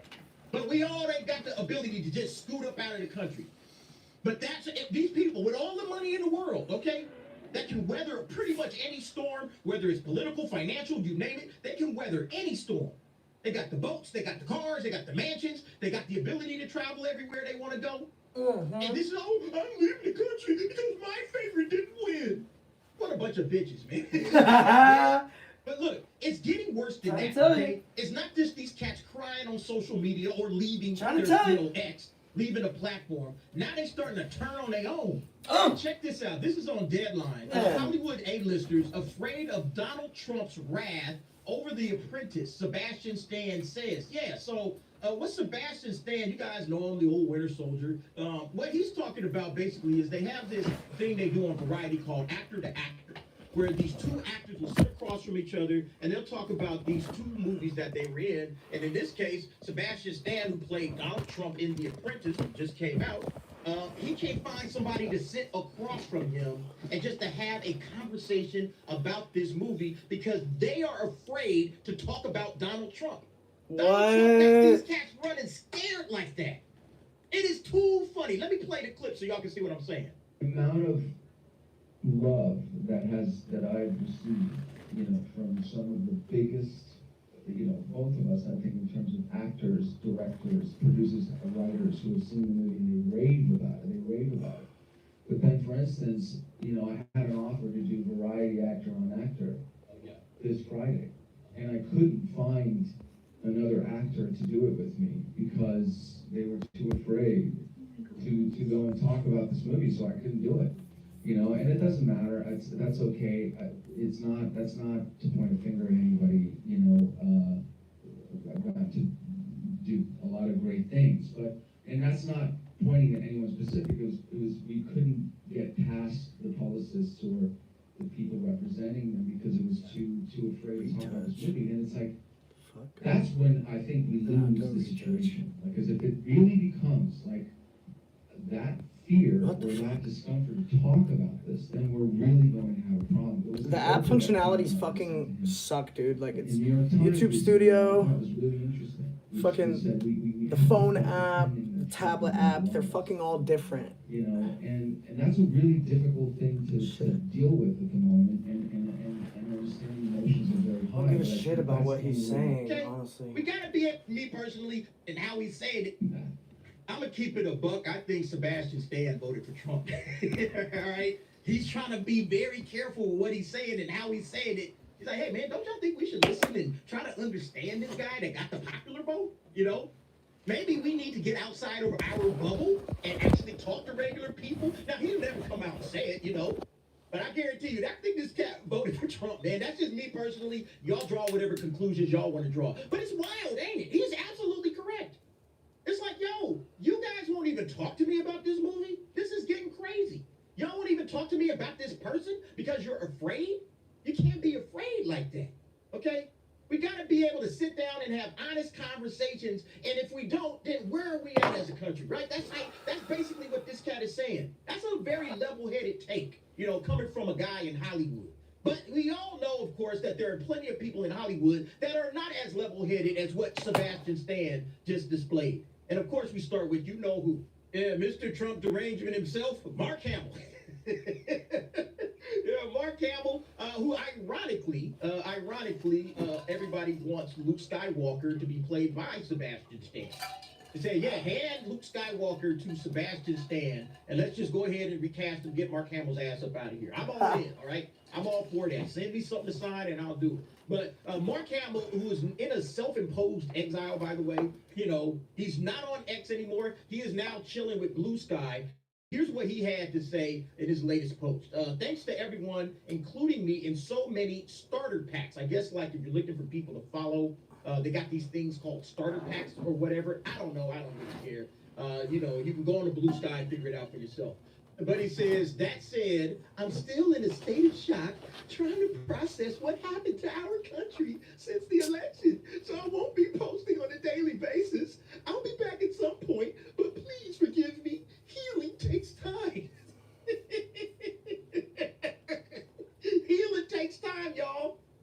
Mark some slack. Wow. Love you all, Mar and the stupid Campbell crap. Right, whatever. Mark Campbell. Yeah, that's where Mark Campbell is at, all right? He is still in a state of shock, all right? Trying to process, all right? He's struggling with the process. What happened to our country? Oh, my God. So I won't be posting on a daily basis because, look, on X, he was on there on a daily basis, all right? Several times a daily basis. Flipping his lid, okay? He says, healing takes time. Yeah, healing takes time. It's going to take me a minute to heal, y'all. You know, give me some time. Look, I just learned recently, and I heard from a guy that runs a convention, right? I'm not going to say who. But he runs a convention, and he says, in order for Mark Hamill to show up at your convention, if you're a convention, you got to pay this dude $1 million. And fly him on $1 million, and you got to put him on a private jet. He ain't flying first class, business class, none of that shit. Private jet. That's what it costs to get Mark Hamill to go to your convention and do some signings. $1 million in a private jet. Oh, he's gonna take me some time. Get the fuck out of here, bro. I'm straight up serious. Get out of here with that bullshit. I don't want to hear it. Okay? This guy, again, this is why these cats are so disconnected. It's going to take this guy all right, to heal from this stuff. Look, you, me, all kind of people all over the country, we know cats that are not happy that Trump won the election. And they had to get up and get their ass to work the next day and just get on with life. Real shit. All right? I talked to a dude the other day. He was like, man, fuck, man, I don't like Trump. I don't like Trump. That's what he was telling me. But then, like, 2 seconds later, it was like, yeah, whatever, bro. How about them Cowboys? You know, he was already moved on past me. Yo, where are we going for lunch, man? You gonna eat here? We gonna eat church? Like, yeah, people just move on with their lives. But Mark Hamill, oh, I can't be bothered to post on a daily basis to the suck-ups that follow me, to the idiots that follow me. I can't be bothered for this. Healing takes time. Just fucking ass. This is the one that takes the cake, the ice cream, the cookies, and takes it all, bro. Especially this fat fuck, he takes it all, right? Rob Reiner checks himself into a facility over Trump election. This dude had to check himself in. He had to check himself into a facility. I don't even know what that means. Yo, that's but fucking Rob hilarious. Reiner, who is a famous director, actor, and all of that crap from All in the Family, way That's back fucking in the day. funny, dude. All right, super Trump deranged. All What right, a fucking he has to go to dumbass a bitch. facility? You gotta check into a facility? Wow, What the hell dude. is going on here? Talk about unstable, dude. Man, people Unfucking just going about stable. their lives. They say, hey man, it didn't work out for us. We'll give them in 4 years. All right? What do you mean in the Let it get facility? back on, you know, press. All right? Let it get You're in a here grown and ass start man. dropping these packages off. Or let He's a grown ass man. What is he going to a facility for? Because the president, because of the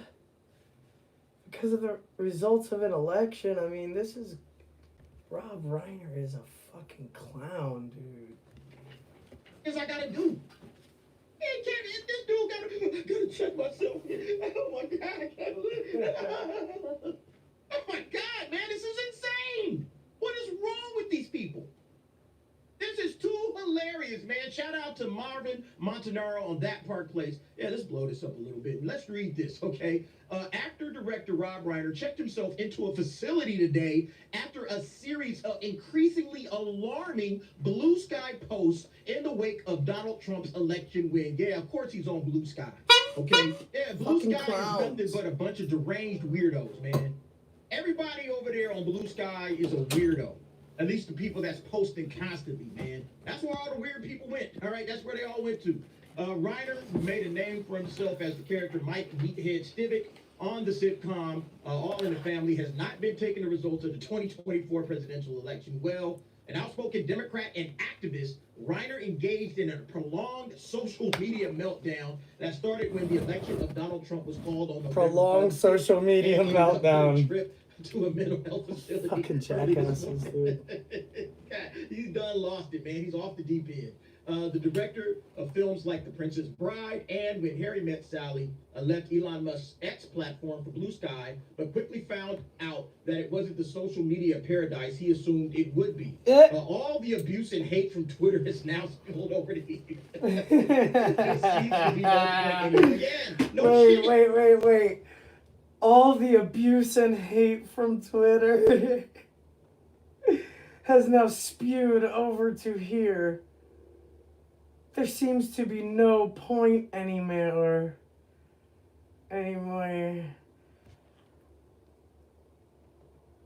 This bitch needs to go milk a fucking baby cow. 'Cause he's a fucking cow. What the Trump fuck? was called on November 5th and ended up with a trip to a mental health facility. God, he's done lost it, man. He's off the deep end. The director of films like The Princess Bride and When Harry Met Sally left Elon Musk's X platform for Blue Sky, but quickly found out that it wasn't the social media paradise he assumed it would be.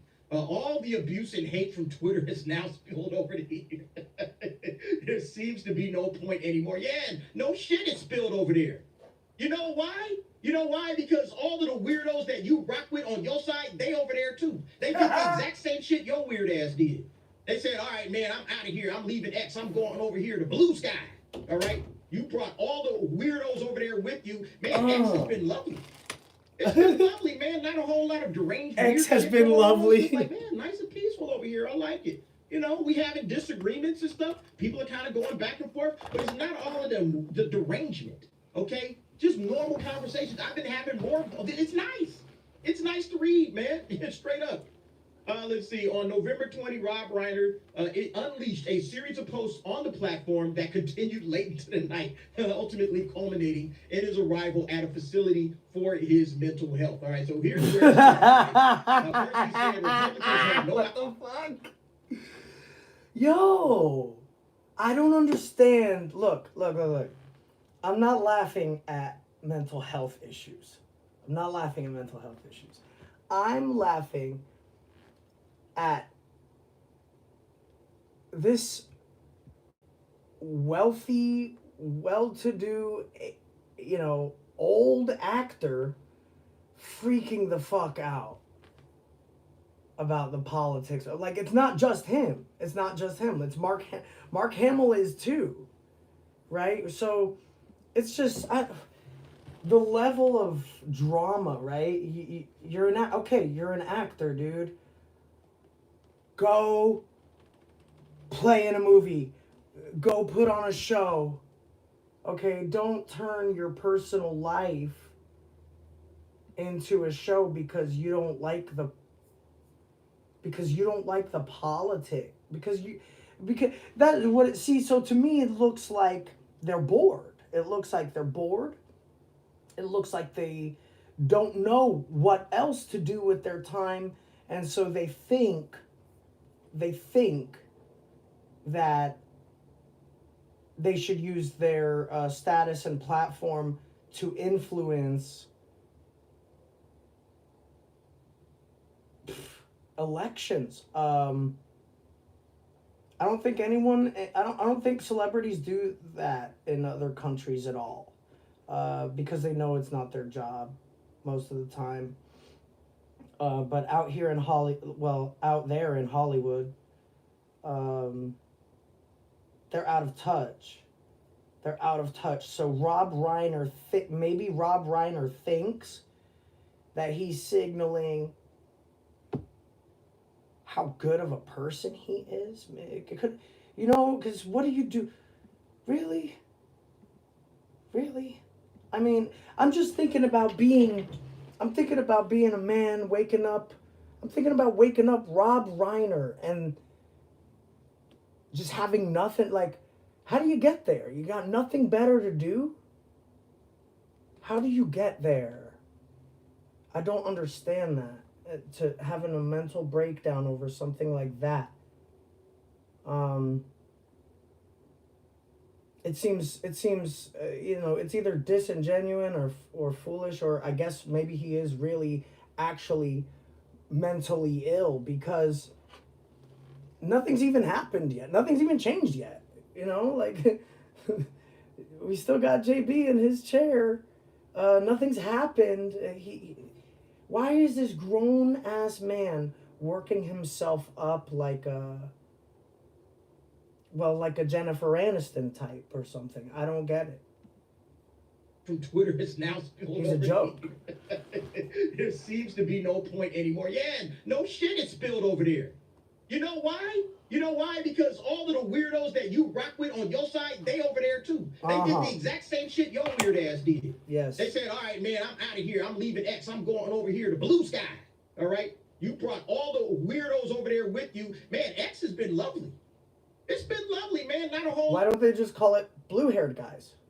lot of deranged, weird shit going on. It's just like, man, nice and peaceful over here. I like it. You know, we having disagreements and stuff. People are kind of going back and forth, but it's not all of the derangement, okay? Just normal conversations. I've been having more of. It's nice. It's nice to read, man. Straight up. Let's see. On November 20, Rob Reiner it unleashed a series of posts on the platform that continued late into the night, ultimately culminating in his arrival at a facility for his mental health. So here's where it started, right? First he said Republican. So he's sitting around getting fucked up at home, having a mental breakdown, 140 characters, back to back. Somebody sent somebody to check on him, and he's tied up. And it ain't no Joker Harley Quinn story neither. No, it's just a sad old man getting the attention that he was asking for. No idea what they have done. America has fallen. MAGA just do not understand the consequences of electing a fascist like Donald Trump. Oh my Donald God. Trump's been president before, G. Maybe you slept through them 4 years, or ate yourself into a fat man's car. America has fallen. Donald Trump was president for 4 years. We know exactly what it means to elect Donald Trump. I don't get it, man. This guy, it's like these people keep trying to pretend this cat ain't never been the president before. We understood it, and those 4 years were great. The economy was booming. People had money in their pocket. We didn't have a whole lot of issues and problems with wars. You see all the war and all the bullshit going on right now? We didn't have that when he was in office. But when Biden gets it all, yeah, plenty of that shit. So yeah, we know exactly what it is that we're doing. He says here at 10:57, Reiner continued to rail against Blue Sky after receiving pushback on his earlier post. Apparently, when you spend your evening screaming about how evil half the country is, eventually they bite back. This platform is vile, racist, and evil. It did not take long for MAGA scum to come spread their lies. Nah, bro, that's your peoples. Okay? There's some trolls over there. Don't get it twisted. There's plenty of trolls over there. All right? But a lot of this is you.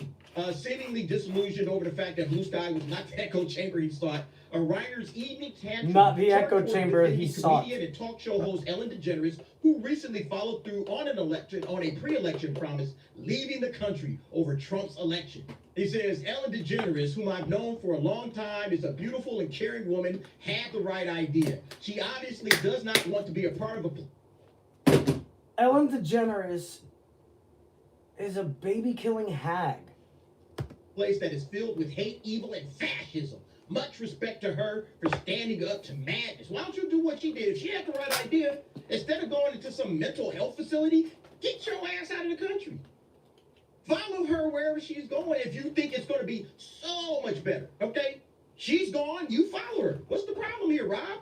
Then it says, speaking of madness, Reiner's next Blue Sky post came at 12:23 a.m. The former meathead confirmed that he would be checking himself into a facility for the next few days. And here's the post right here. I have made the decision to take the next few days to check into a facility for peace and relaxation. Shut the fuck no up. No phones, bro. Social media, no trolls. Just calmness to heal my pain. Trump broke I love this first one right here, man. Stephen said, Trump broke you, LOL. Trump absolutely broke this dude. Trump broke his ass, man. Trump, he is living rent-free in this dude's head. Now, he needs calmness to heal his pain.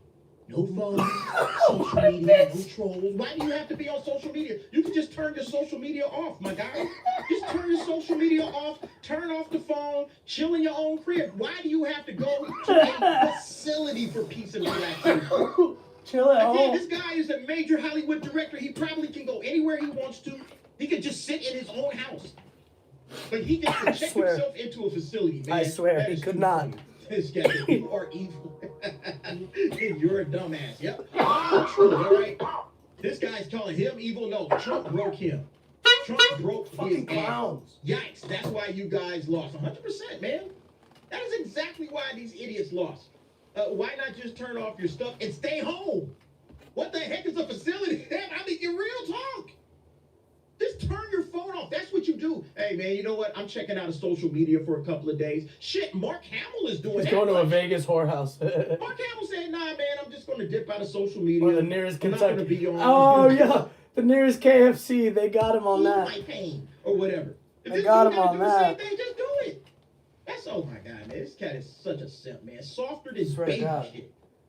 Swear to Looks God. like baby shit, softer than baby shit. He's going to a baby store. Oh, the nearest Kentucky. Yo, Rob Reiner's a clown, dude. He going to KFC.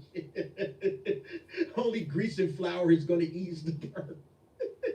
This is why he checked Grease out, and man. flour. Because you start talking all of that crazy shit, social media gonna hunt you down, they're gonna pin you down, and they're gonna roast your ass. And that's basically what's happening with Rob Reiner. Man, it is too funny, man. Yeah, that's good.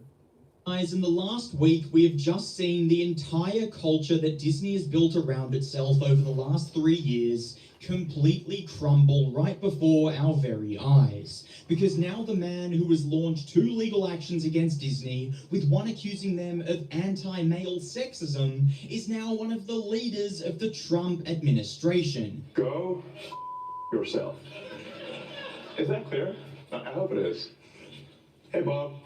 And swiftly following that fact, they have removed She-Hulk from the Disney Plus Marvel banner, and seeing as this follows their decision to remove her scenes from Deadpool and Wolverine as well, it does seem fairly obvious that they're distancing themselves from that character, and we have to ask the question, is that because they believe She-Hulk could be used against them to prove a culture of anti-male sexism? Because the show literally attacks quote-unquote toxic Marvel fanboys, and while I'm no legal expert, and this is just my opinion, I think it does seem kind of obvious that any legal accusation against Disney of anti-male sexism could use this show as either some sort of evidence or as a way of showing a culture of attacking men. Because they have also removed a Star Wars movie, which many people have suggested is the Rey Star Wars film, from their release schedule, which is now a second Mary Sue type character removed from their upcoming works in just the last week.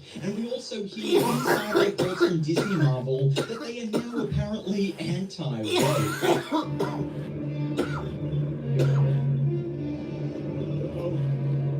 It's not possible!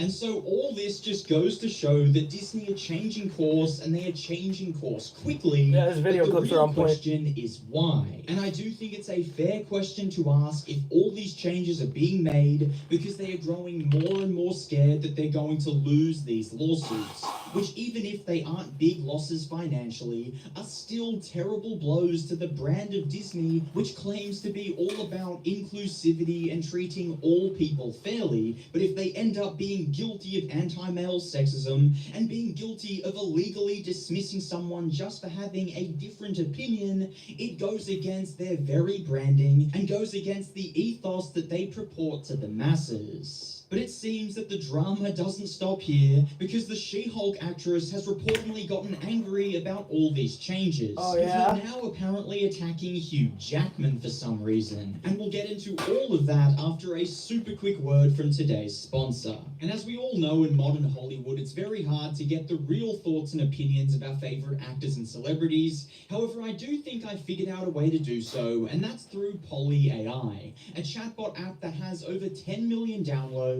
that allows me to create any character I want or speak to virtually any character I desire. And that's why I figured we'd ask Rey Skywalker what she really thinks about the ongoing problems with Disney Lucasfilm. I think she is a corrupt, selfish, and incompetent leader who is more concerned with power than the well-being of the galaxy. And another great perk is that you can That's also create hilarious, your own dude. character, as you can see here that I That's created freaking a Star hilarious. Wars clone with a cool iron mask, and then you're able to put in a prompt and develop the image of your character, choose the image that you like, and then you're even able to hold conversations with the character you created, with mine actually being quite a nasty individual, which I did think was pretty cool. And so if you want to have fun like I just did with Poly AI, then you can hit the link in my description and you can search my code GRANT55 to unlock more premium features. So what are you waiting for? Hit that link. It's able to come into the MCU and take up so much space and have such a big moment when she already had a season in the MCU and was also meant to be in Deadpool and Wolverine and was meant to be a big established character moving forward. But now Maslany is pointing the finger at Wolverine himself, Hugh Jackman, like he's the reason her character didn't soar. So here's the setup. Maslany allegedly voiced her concern about the MCU's casting choices, supposedly saying that Jackman's Wolverine hogged the limelight and made it hard for new heroes to shine. Apparently, she believes that it's not her show's mediocre CGI or the script's oddball attempts at humor that held She-Hulk back. It's the re-emergence of a character who has dominated the fan base's love and devotion for years. And while I don't know how accurate these reports are, because it does seem to be more insider leaks or some sort of hearsay, however, let's look at the actual fact that She-Hulk was meant to become this big MCU character moving forward, and they even had her down as an Avenger in the next Avengers no one movie, cares. but now they've begun to minimize her status in... No one cares. It's all going bad. Oh my god. Not interested. It's all going bad. Look, they dropped her. Okay. You know what? I'm unsubbing from Clownfish, man, because this dude goes on by himself and he's boring as shit. Goes on by himself too much. It's not even what I subbed for. Adios. Refresh.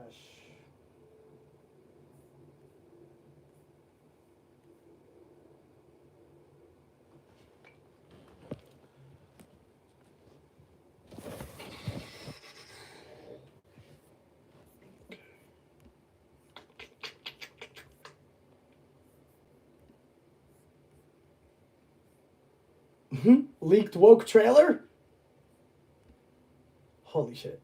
Ladies and gentlemen, so we have another hilarious Disney video coming out to you today, and this video is talking about the upcoming Snow White trailer that has allegedly been leaked online. Now, what's happening over at Disney is insane. If you guys saw my last video where I talked about a deleted episode from one of their kids' TV shows that went over transgender ideology and forcing it on your children and them deleting it and then a rogue employee uploading it to their YouTube channel without their permission and then panicking, well, it's another situation like this. Now, I don't know if a rogue employee did this. I gotta imagine probably, because it seems like there's a lot of turmoil over at Disney where you have employees that are just doing wild stuff and you have people on the inside that are trying to get the word out there to everybody listening that, hey, Disney is not this magical, innocent company that they try to pretend to be in the public image. Weird.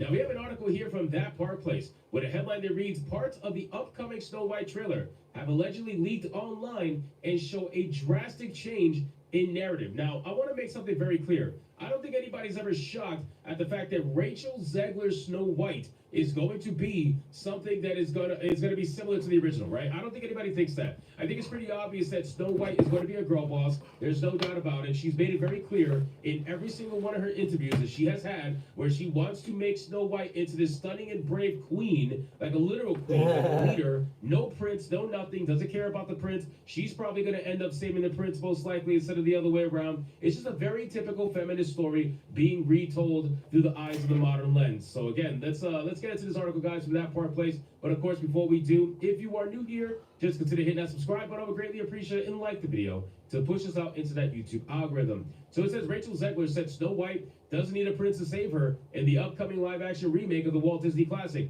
If it purportedly leaked portion of the trailer is accurate, it would seem that that's the message of the movie. In fact, it appears to go so far as to be a movie about Snow White rescuing the prince instead. How charming, eh? Now, okay, so let's check out this clip. It's only a 16-second clip. It's obviously very ghetto. It seems like somebody recorded this from, I don't know, something like maybe a mobile device or something. I'm really not sure. But let's see if we can get some audio and understand what the hell is going on here. So let's press play. Here we go.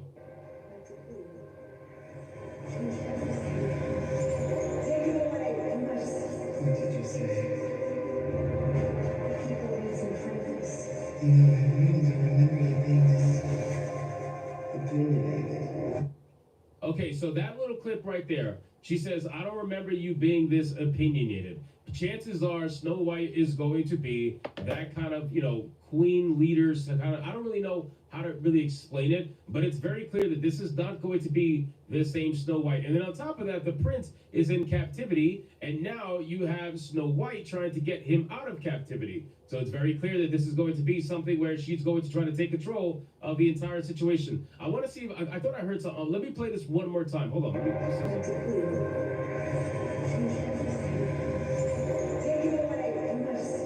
did you say?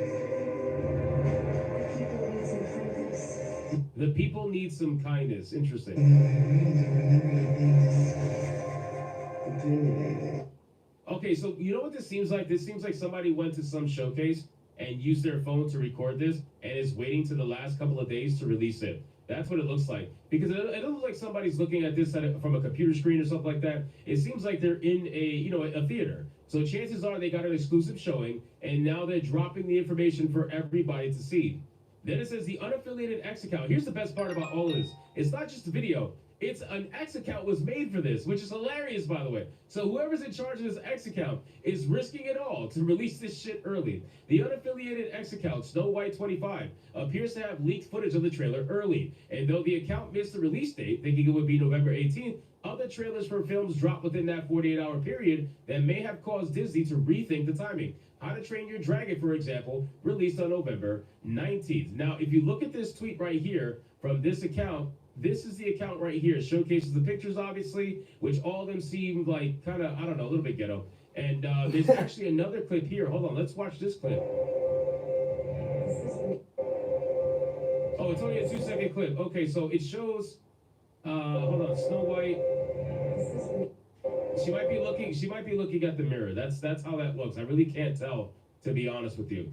Expectations are that Rachel Zegler's film may face significant headwinds with a strong dislike of the lead actress already baked into the cake. Rachel Zegler issued an apology on an Instagram account after she wished the majority of Americans they would never know peace as a punishment for the election results. Questions have been strong about whether it was even Zegler that issued the apology. I mean, okay, so I never covered that. I never covered the apology and all the nonsense she did, because it's a typical fucking like young leftist idiot female over in Hollywood melting down because somebody told her to be angry about the orange man being elected, right? I'm never going to take her opinion seriously about anything political. So when she has her little melty melt, I'm not going to really care that much. And I didn't really get a chance to report on it, but I guess I'll talk about it now since we're talking about Zegler. She's retarded, obviously, right? She had a complete and utter meltdown over the fact that Donald Trump was elected president of the United States by a vast majority, mind you, right? We're not even talking about a slight win. We're talking about a vast majority of Americans making that decision to put him in office, and she had a melty melt, and she said, I wish you all don't know peace. That's actually pretty damn insane to say, especially when you're an actress who's about to have a feature film be released, and one of the biggest ones originally as well. You know, people are making the joke that Disney started with Snow White and it's going to end with Snow White, and obviously I don't think it's going to end with Snow White, but there is a little bit of a funny story there to be heard, right? How they started off with Snow White, and now this particular Snow White is going to showcase to us exactly where Disney is at. Not that we need any more information, because if you guys saw my last video about the deleted video from that Marvel Kids TV show, you'll realize exactly where Disney is at. You'll realize exactly where their mindset is at. And I had some people trying to defend Disney in the comments and saying, well, they deleted it, so what about that? And I'm like, yeah, you're right, but at the end of the day, they still made it, and they deleted it for a reason, and I guarantee you they didn't delete it for The reason being they don't believe in it anymore, right? They obviously do believe in that ideology still, and they push it every single day over at Disney. So whatever reason they had for deleting that video, I guarantee you it's not going to be in your favor, or in your kids' favor for that matter. Then it says that whatever is going on with Snow White's trailer is likely to release in the next few days. Both Wicked and Moana 2 are aiming for the same demographic Snow White will want to capture, and they're both releasing in short order. The question is whether or not audiences will want to order Snow White onto their 2025 movie menu experience anytime soon. Yeah, I gotta imagine that this Snow White is probably going to be carried by the name Snow White. There's gonna be a lot of normies out there that feel like they're missing out on something if they don't go watch Snow White for whatever reason, but it's obviously not gonna do nowhere near as well as Disney's probably hoping it's going to do. And if it does, hey, I'll admit I'm wrong. You know, I really don't have a projection for this film. Maybe 500, 600 million, maybe if it's lucky, just based off the name alone. But I really don't have a prediction for this particular movie. If you guys have one, you can let me know in the comments down below. So anyway, guys, thank you so much for watching this video. Hope you did enjoy it. If you did, consider leaving me a subscribe. I would greatly appreciate it. Don't forget to like the video, comment, let me know what you thought, and I'll see you guys on the next one. Hypnotic out.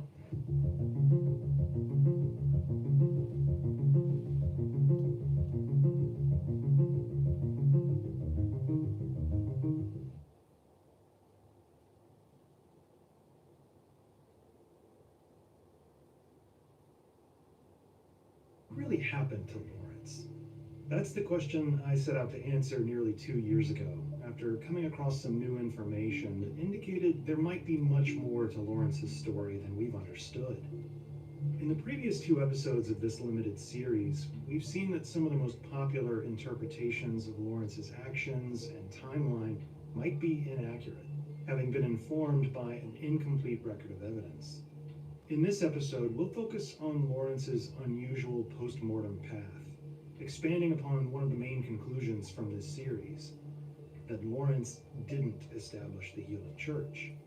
Instead, as we'll see today, Lawrence was someone stop trying to show me this unwilling Lawrence. participant in the Stop trying to show me Bloodborne shit right now, dude. YouTube, man.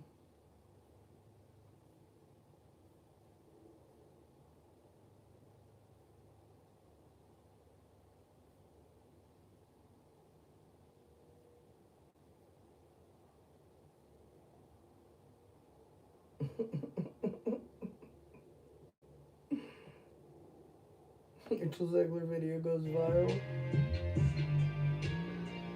Everyone hates Snow White.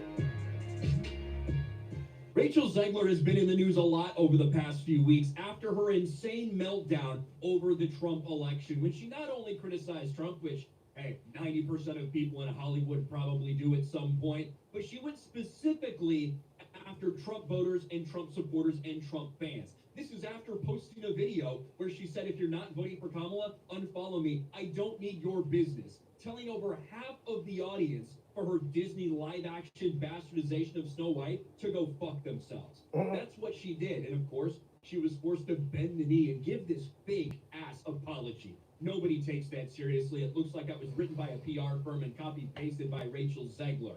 But of course, in the aftermath, people have been paying attention to what Rachel Zegler's doing. Is she going to say anything else stupid? Well, this started spreading around today, and I figured I had to talk about it.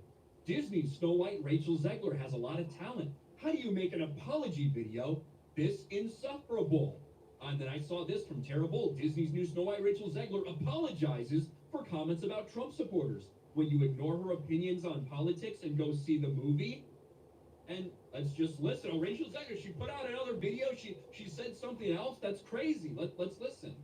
To everyone who hates when I win. What? The winged victory came to the Louvre in pieces, and people still line up to see her.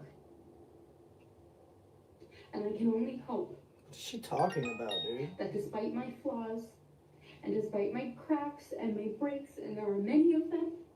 Bitch, shut up. That at every premiere, and everything I do, people will wait in line to see. Wow. Now, of course, this is being presented as if it has something to do with Rachel Zegler's apology and her insulting Trump voters and stuff like that. The only problem is that this is not accurate at all in any way, shape, or form.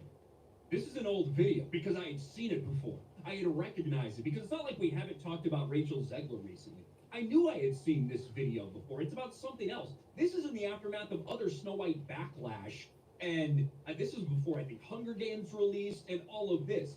This video, and I tweeted it out because at some point you have to call out this bullshit for what it is. I think that Rachel Zegler is one of the most despised people in the industry right now from a lot of normal people because what she says, the way that she says it, who she insults, what's going on with Snow White. But at the same time, if I see something that's bullshit, I have to call it out as bullshit. Just because this bullshit is spreading around, this is from 2023 and has nothing to do with Trump or her school ideology. We'll see how many people line up for Disney's Snow White. And I wish I could find her original video where she posted this. But I have plenty of proof to back it up because what she said about the winged victory coming to the Louvre, I knew I had heard that before. This is from December 5th, 2023. This is that video in question that people are posting. And it was old even then. You can go over to TikTok. This is from November 27th, 2023. Same thing, right? This is that video. We'll play a little bit of it so you can hear it. And to everyone who hates when I win, the winged victory came to the Louvre in pieces, and people still line up to see her.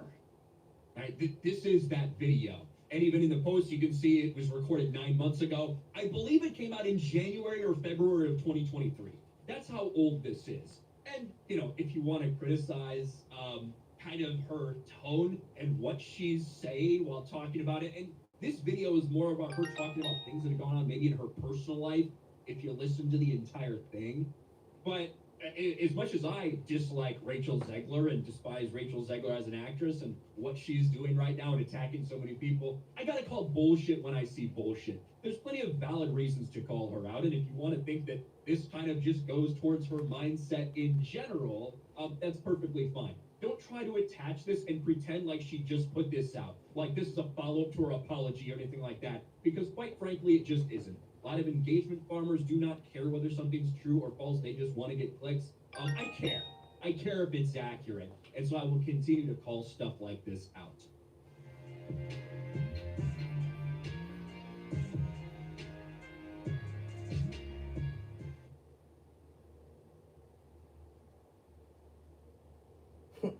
YouTube is obsessed with hating on Rachel Zegler. It's fucking funny. I mean, she says so many things she just really shouldn't say, though. It kind of shows how, I guess, detached they are from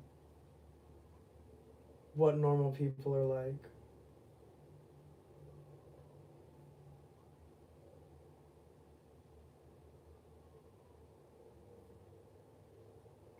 You're an idiot. The fucking thumbnails are nuts.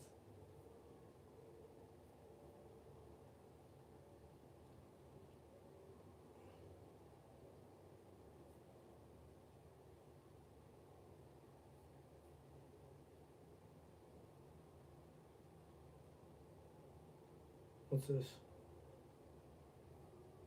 What the hell is this?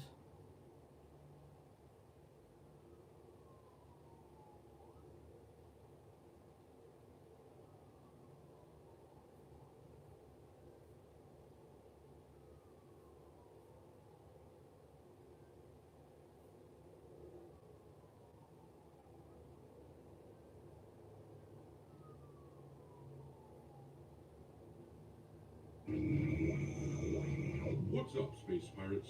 This is your captain, the Dread Pirate Dr. Disaster.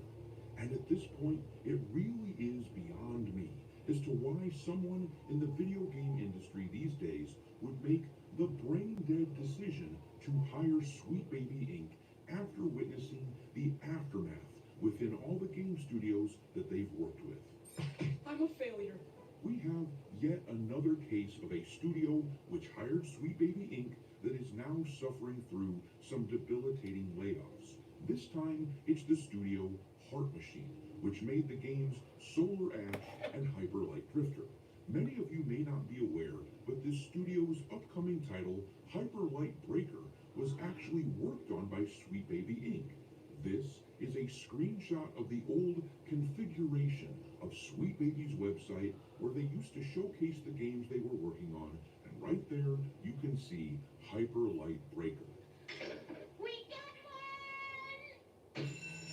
Now, in all fairness, Hyper Light Breaker hasn't released yet, so we can't directly attribute the loss of jobs to Sweet Baby Inc., but what we can do is notice the trend. Studios that are stupid enough to hire these identity politics obsessed consultancy firms end up laying off a shitload of their employees. The association is clear. Hiring Sweet Baby is an indicator that a studio is making stupid ass choices. Are you stupid or something? I may be an idiot,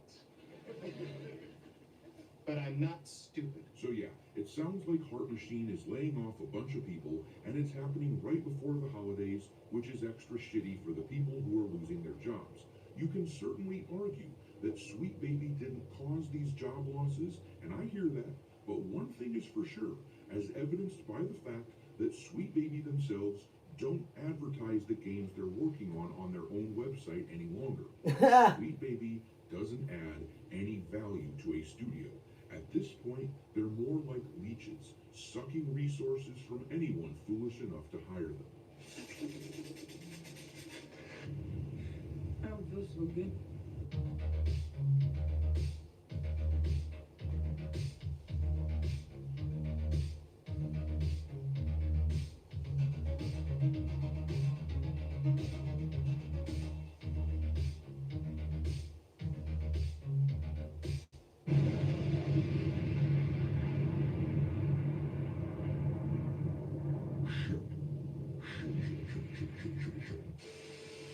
Alright, me hearties, make sure you like this video and subscribe to the channel if you haven't done so already, and also, don't forget to follow me over on Twitter or X, or whatever you want to refer to it as these days. I keep a list on there of games lousy with wokeness pinned to the account at all times for your reference. My handle over there is Dr. Disaster 1.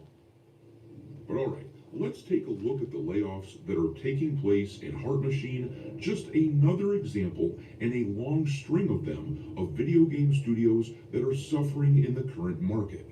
The thing is, gamers are becoming much more discerning with their dollars, which is a very good thing. I rag on the people who are part of the cultural auto intake crowd, those people who go out and buy certain games just because those games have famous IPs in their title, regardless of whether or not that game sounds like it's any good. But the number of people who do that seems to be shrinking, and in this climate, layoffs are a widespread thing. But let's read about these layoffs in this article here from GameDeveloper.com. It says, Hyper Light Breaker developer Heart Machine has laid off a portion of its workforce. The studio confirmed the news in a statement sent to Game Developer and said it will be providing all impacted employees with severance and several months of health care. The LA studio also committed to honoring existing revenue sharing agreements and crediting those who've been made redundant. It said the launch of Hyper Light Breaker won't be impacted by the cuts. Hyper Light Breaker's upcoming launch will not be impeded by this sad news. In fact, a strong and timely launch will rekindle opportunities for those affected as we look to evolve and grow the game throughout early access. Our other projects, including Possessor, will also remain unaffected, said the studio community and PR manager. And you gotta think that with these layoffs, their internal numbers are telling them something fairly negative. I mean, it's all well and good for them to talk about how they think the game is going to have a strong launch, and how if they have a strong launch, they can rehire some of those people. Of course they'd say that. But actions, they speak much louder than words. And if they are laying people off, then things cannot be looking too good for them. I mean, there's a reason that Sweet Baby has removed all of their upcoming projects from their website. That wasn't accidental. The thing is, Sweet Baby is well aware that the shitstorm that they started up this past year by going after Cabrutus Rambo. They are well aware that this has affected the projects they worked on, and you damn well know that the people who worked with Sweet Baby are well aware of this as well. They're all aware that everything that Sweet Baby put their name on this past year has failed miserably. Everything from Suicide Squad to Flintlock: The Siege of Dawn, Capes, Unknown 9 Awakening, they were all calamities. So now Sweet Baby is in hiding, and it wouldn't surprise me if a part of that decision to hide what they are working on moving forward, it wouldn't surprise me if a part of that came from studios like Heart Machine, who hired them and were at one time featured prominently on Sweet Baby's site as an upcoming project. It wouldn't surprise me if Heart Machine was on the phone with them, asking Sweet Baby to take their game off the page.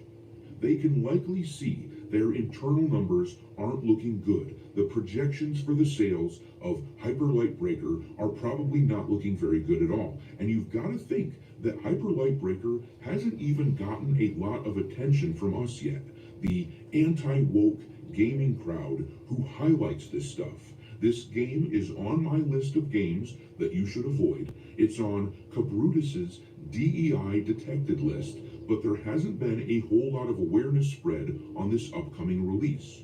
Once the game has a solidified release date, and once that release date approaches, the game will be scrutinized, and we will point out to everyone that this is a game that has to be avoided. Hyper Light Breaker was originally supposed to come out in August, but they pushed it back to sometime in 2025. I suspect that part of the reasoning behind that was all the blowback from Sweet Baby Inc. They were likely hoping to ride out all the negative attention from gamers, but what they didn't anticipate was how the cultural tide has shifted. There's no going back. You've changed things. Forever. But I'm gonna leave it there. Drop your mockery of Sweet Baby and anyone who hires these dolts into the comment section below, and we will talk there. Thanks for watching, me hearties. If you haven't already, your captain is inviting you to subscribe to the channel and become a part of the crew. Life as a space pirate may not be glamorous, but there's always plenty of booty.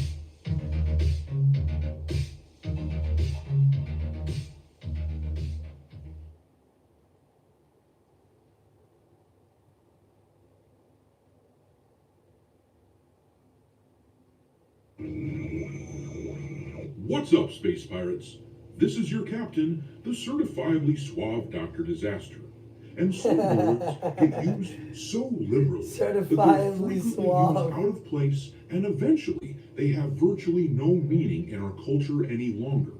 This has happened with the words sexist and racist, and now it's happened with the word incel. You keep using the word. I don't think it means what you think it means. In case you weren't aware, the term incel is supposed to refer to someone who is involuntarily celibate. So basically it's supposed to mean dudes who can't find women. But the so-called progressives out there trying to infest the video game industry with their BS, they love to aim this word at anyone who disagrees with them. Even someone like me, who's been married for a long-ass time. I especially like to bust this word out whenever we talk about how female characters in video games ought to look. So yeah, now that we have to discuss the jiggle physics in the First Descendant once again, I guess someone has to break the bad news to my kids that apparently they're only a figment of my imagination and they were never born. But in reality, you have to wonder, who would use a word like incel? And I submit to you, it's the sort of word that only a spiteful sewer creature like the brain-dead modern-day feminist, it's only someone like them who would use it. He's going in on them! Because they believe they have the whip hand, and that this is somehow an impressive insult to show off their prowess. Hey everyone! Come and see how good I look! However, it's basically become a meaningless insult with about as much punch as calling someone a doo-doo head. But that's just the well He that really these went there. uncreative ideologues went back to. I need to run now it that back. the This first is fucking descendant hilarious. has announced that they are adding jiggle physics to their game. Yo, so fucking funny. Figment of my imagination, and they were typically is supposed to mean dudes who can't find women. But the so-called progressives out there trying to infest the video game industry with their BS, they love to aim this word at anyone who disagrees with them, even someone like me who's been married for a long-ass time. They especially like to bust this word out whenever we talk about how female characters in video games ought to look. So yeah, now that we have to discuss the jiggle physics in the first Descendant once again, I guess someone has to break the bad news to my kids that apparently they're only a figment of my imagination and they were never born. Erased from existence. But in reality, you have to wonder, who would use a word like incel?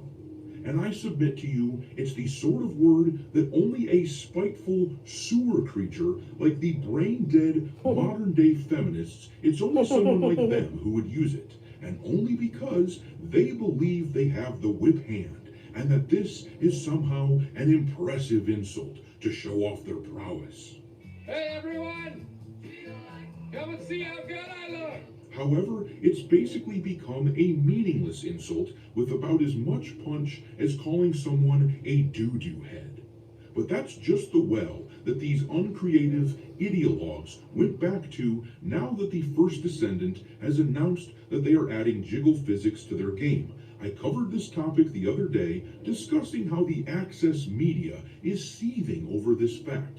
But it looks like the regular rank and file woke schmucks aren't taking it very well either, many of them going so far as to claiming that gamers who want this change are, quote, the most pathetic incel losers there are.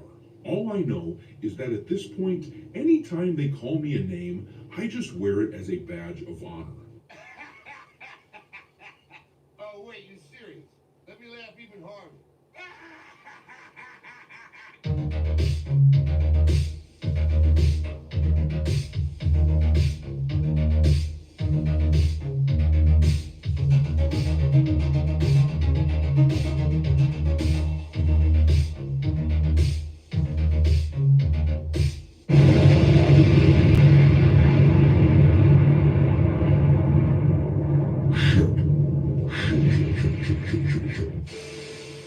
Alright, me hearties, make sure you like this video and subscribe to the channel if you haven't done so already, and also, we're pretty damn happy to... Anyways, like I said the other day, the devs for the first Descendant announced in a social media post that they are adding jiggle physics to the game.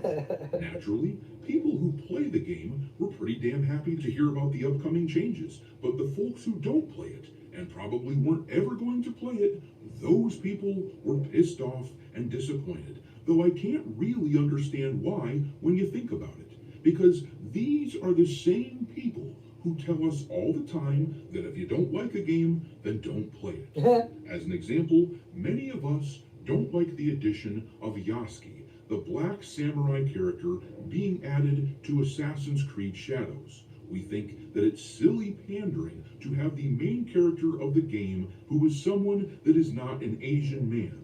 And I can't tell you how many times I've read comments in my comment section telling me that if I don't like it, then don't buy it and don't play it. The same thing happened with Dragon Age the Veilguard, when I said I don't like the fact that the character creator in that game won't let female characters have a chest size larger than an A cup. They said, don't like it, don't play it. So how is this different?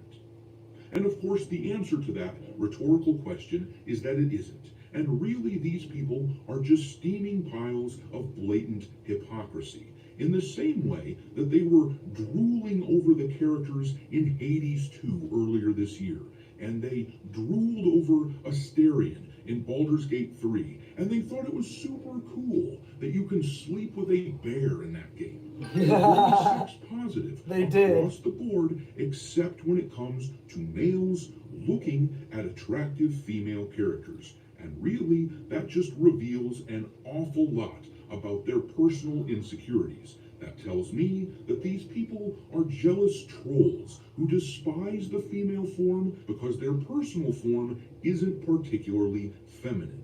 But this article here from Bounding Into Comics wrangled up a slew of these comments from users, and I'm going to show you some of them here. This comment comes from a user called Gender Defender, which tells you everything you need to know about how terminally online this person is. Just a bit of free advice to this person: political ideology is not a proper replacement for a personality. But anyhow, this person said female characters shouldn't have aspects specifically just so that they're sexy or for fan service. Sexualizing women is never okay. That isn't a woke claim, it's a fact. Well, I hate to break it to you, but that's an opinion, princess. It's not a fact. It's an opinion, absolutely born from being inundated with wokeness to the point that your blind spots have encompassed your whole spectrum of vision. But then this person said, it's always the shitty games that need bouncing tits to be relevant. And how about they focus on making an actual good game, not garbage with tits? And you know what's funny is that we were saying roughly the same thing about Dragon Age the Veilguard just as recently as the last couple of weeks. We said that that game was more focused on adding LGBT shit into that game than they were making a fun game. But these people thought that that was stellar. So really, none of this is based on principle, it's entirely based on personal preference. And then this person here called the game an incel's version of Destiny. Wow. Which, as I said before, that term has reached the point where there is simply no more meaning behind it. It just denotes somebody who isn't on their side, kind of like the word chud. But then this person wrote, this is why I almost never tell people I like video games, because gamers are the most pathetic incel losers there are. It's so embarrassing. Aw, poor little fella, you should probably get the hell out of the hobby then, huh? If you have nothing in common with the people who inhabit it, then you are asking for the devs to make products specially tailored for you, which won't sell worth the shit. And this is why when studios make something for the modern audience, nobody buys it, because it's a group of gamers who are not representative of gamers as a whole. This is so emblematic of the schism between the tiny minority who hate us for being mostly male and that mostly male audience who doesn't give a shit about their fragile feminist sensibilities. It is perfectly emblematic of that very pronounced schism. But I'm going to leave it there. Drop your mockery of these modern audience clowns into the comment section below, and we will talk there. Thanks for watching, me hearties. If you haven't already, your captain is inviting you to subscribe to the channel and become a part of the crew. Life as a space pirate may not be glamorous, but there's always plenty of booty.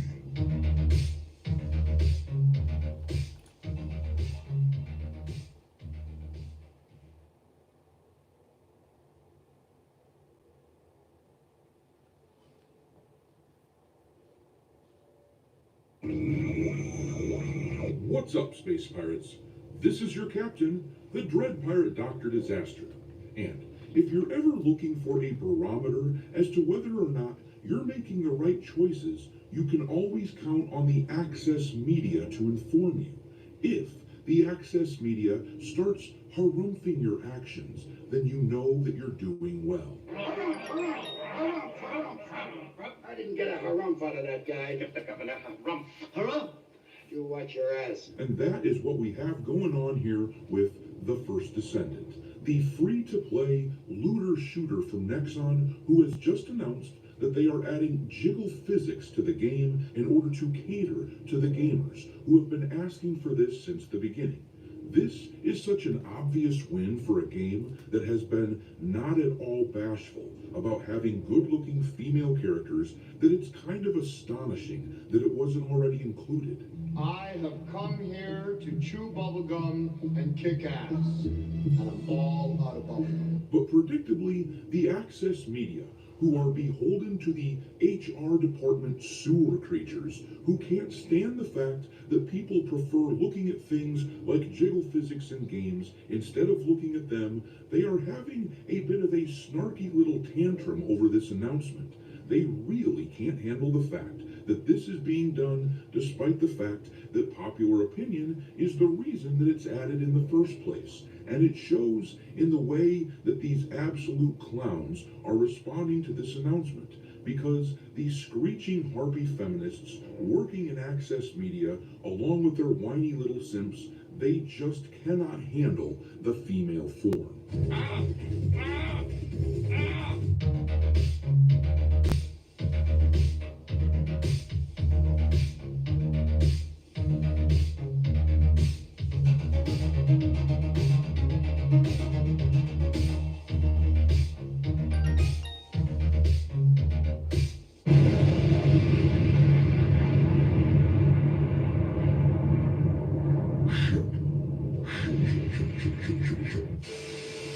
Alright, me hearties, make sure you like this video and subscribe to the channel if you haven't done so already, and also, don't forget to follow me over on Twitter or X, or whatever you want to refer to it as these days. I keep a list on there of games lousy with wokeness pinned to the account at all times for your reference. My handle over there is Dr. Disaster 1. But anyway, the first Descendant isn't exactly my personal cup of tea. As I've said before on this channel, I generally don't play free-to-play games.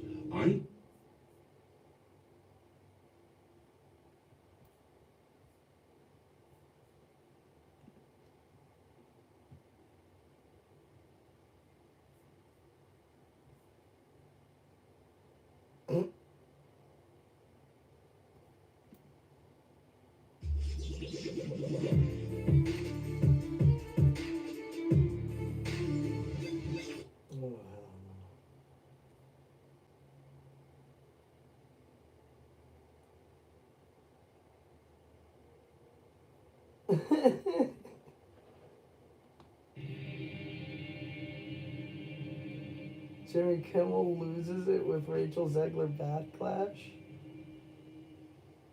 And there's no doubt about it that the Walt Disney Company and the executives, including CEO Bob Iger, they are in full panic mode over all of their divisions and their multiple brands out there that have been failing one after the other, all right? Such as Star Wars, Marvel, and now the Disney live-action remakes, such as the upcoming Snow White 2025 film starring Rachel Zegler, is also going through a rough phase as we speak after all the things that Rachel Zegler did in the last couple of days, mind you, after pushing her political opinion on social media in the most awful way possible out there that completely backfired, where Disney had to step in, forced her to apologize, and it's still not working to this very day.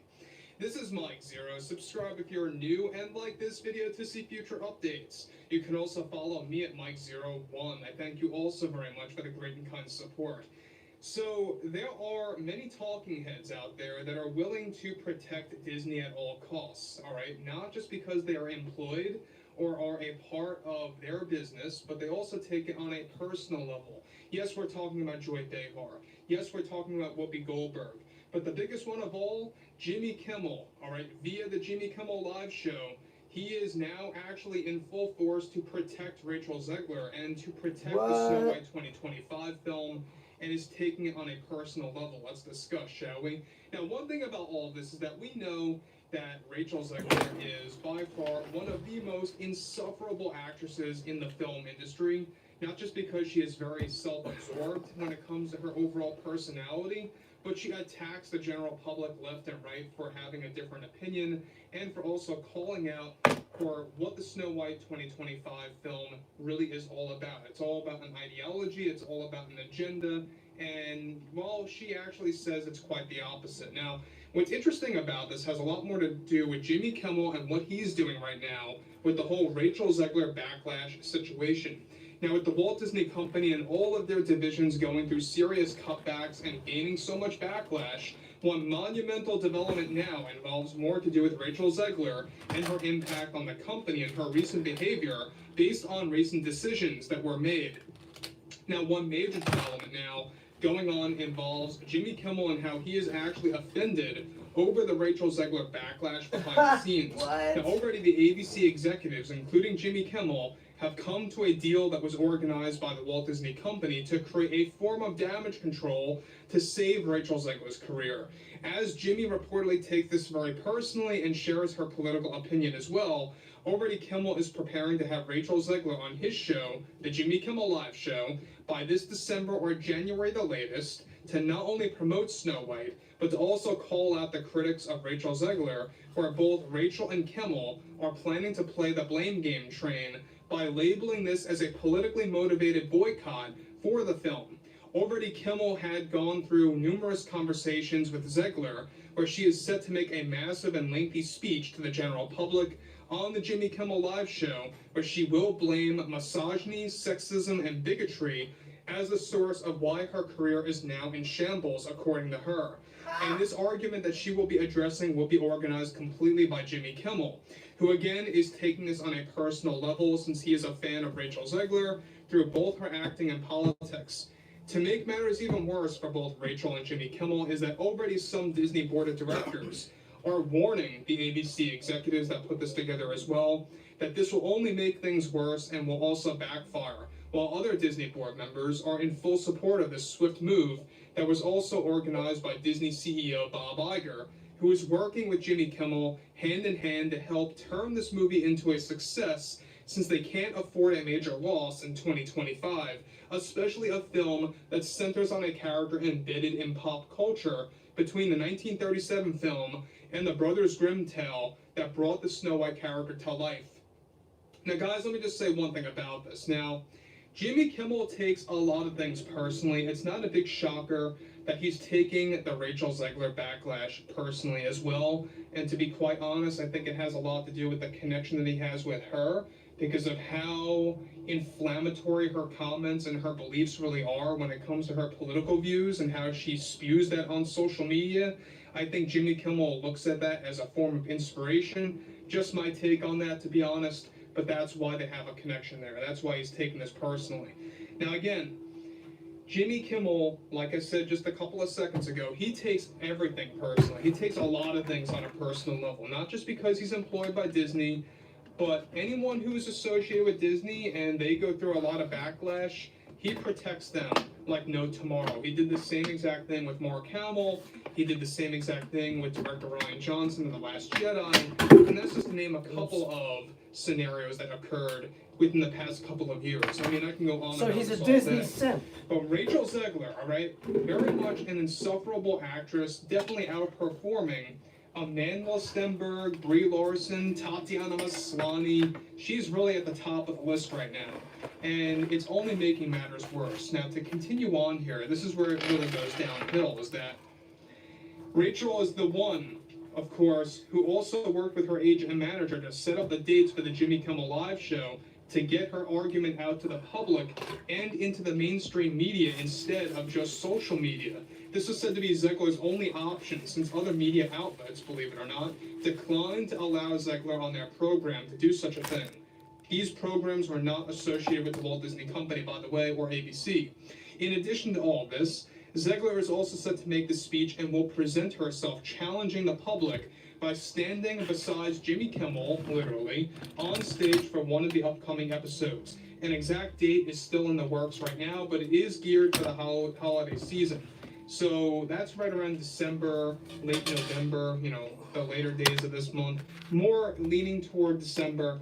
But what's interesting about this is the fact that you have Jimmy Kimmel organizing this and really trying to put Rachel Zegler, propping her up, putting her in the front seat to call out the critics and to blame game and to actually say, oh, it's all because of sexism and bigotry and misogyny as to why my career is not doing so hot right now. Now, we all know that Y2K most likely is not going to be a box office hit. Snow White 2025 most likely won't be a box office hit either. It might be similar to what happened with The Little Mermaid, where it did, you know, okay internationally, but it did horrifically when it came to the domestic margins. You know, what's interesting about this too is that you also have Jimmy Kimmel trying to really kind of allow a lot of these Disney actresses on board to actually give them a platform, I think it's only going to make his ratings worse. To tell you guys the truth, I think it's going to backfire on him as well. And it's also going to backfire on Rachel Zegler. Look, we know that Rachel Zegler is not in a good spot right now after all the comments that she made. Regardless of that fake apology, since it was forced by the Walt Disney Company and its executives, and it was, this is not going to work in the least, all right? When you're going to blame misogyny, sexism, and bigotry as to why you're not getting as many roles as you would like to, it's going to really bite, back. It really is. And I think at the end of the day as well, Jimmy Kimmel, I think his days are numbered. If ratings continue to tank like this, week by week, he only had a little surge after the crying incident because people wanted to tune in and watch that. He had a little surge from that, a little spike, if you will, but that really just went downhill from there. So overall, I would like to hear what everyone has to say about this below in the comments, and if you guys did enjoy the content for today, make sure to drop a thumbs up on this video to support the channel, and I will catch you guys later.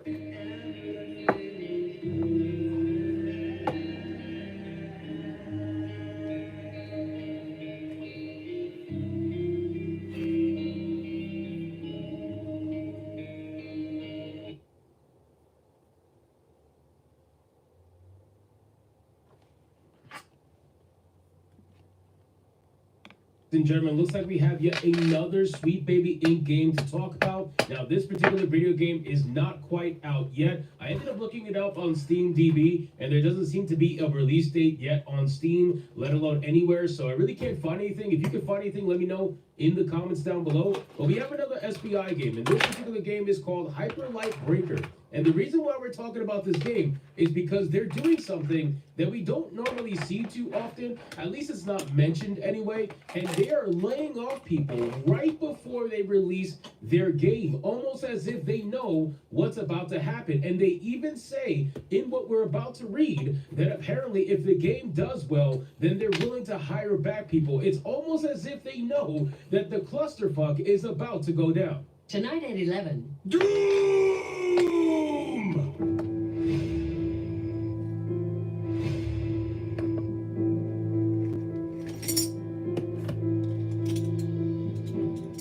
Now, I think this is absolutely hilarious to see a studio fire people right before the game releases. They utilize them, they take advantage of them, and then they let them go and they say, all right, sayonara, thanks for helping us release the game. If we do good, we'll let you know and we'll make sure to thank you. You know what I mean? Like, they just completely and utterly fire them and they don't give a shit. And this is the issue that's happening in the gaming industry. You guys are releasing things, you're partnering with people, and you're pushing out products that you know are going to fail. And at the end of the day, the only people who get affected are the ones who end up jobless after the game ends up failing, because they would have been able to keep their job had the game succeeded. So let's get into this article, guys, from Fandom Pulse. But of course, before we do, if you are new here, just consider hitting that subscribe button. I would greatly appreciate it, and like the video to push us out into that YouTube algorithm. So again, we have an article here from John M. Trent. It says another SBI failure is incoming. Hyper Light Breaker developer lays off staff ahead of game's early access release. The company's called Heart Machine, which is the developer behind the upcoming Hyper Light Breaker,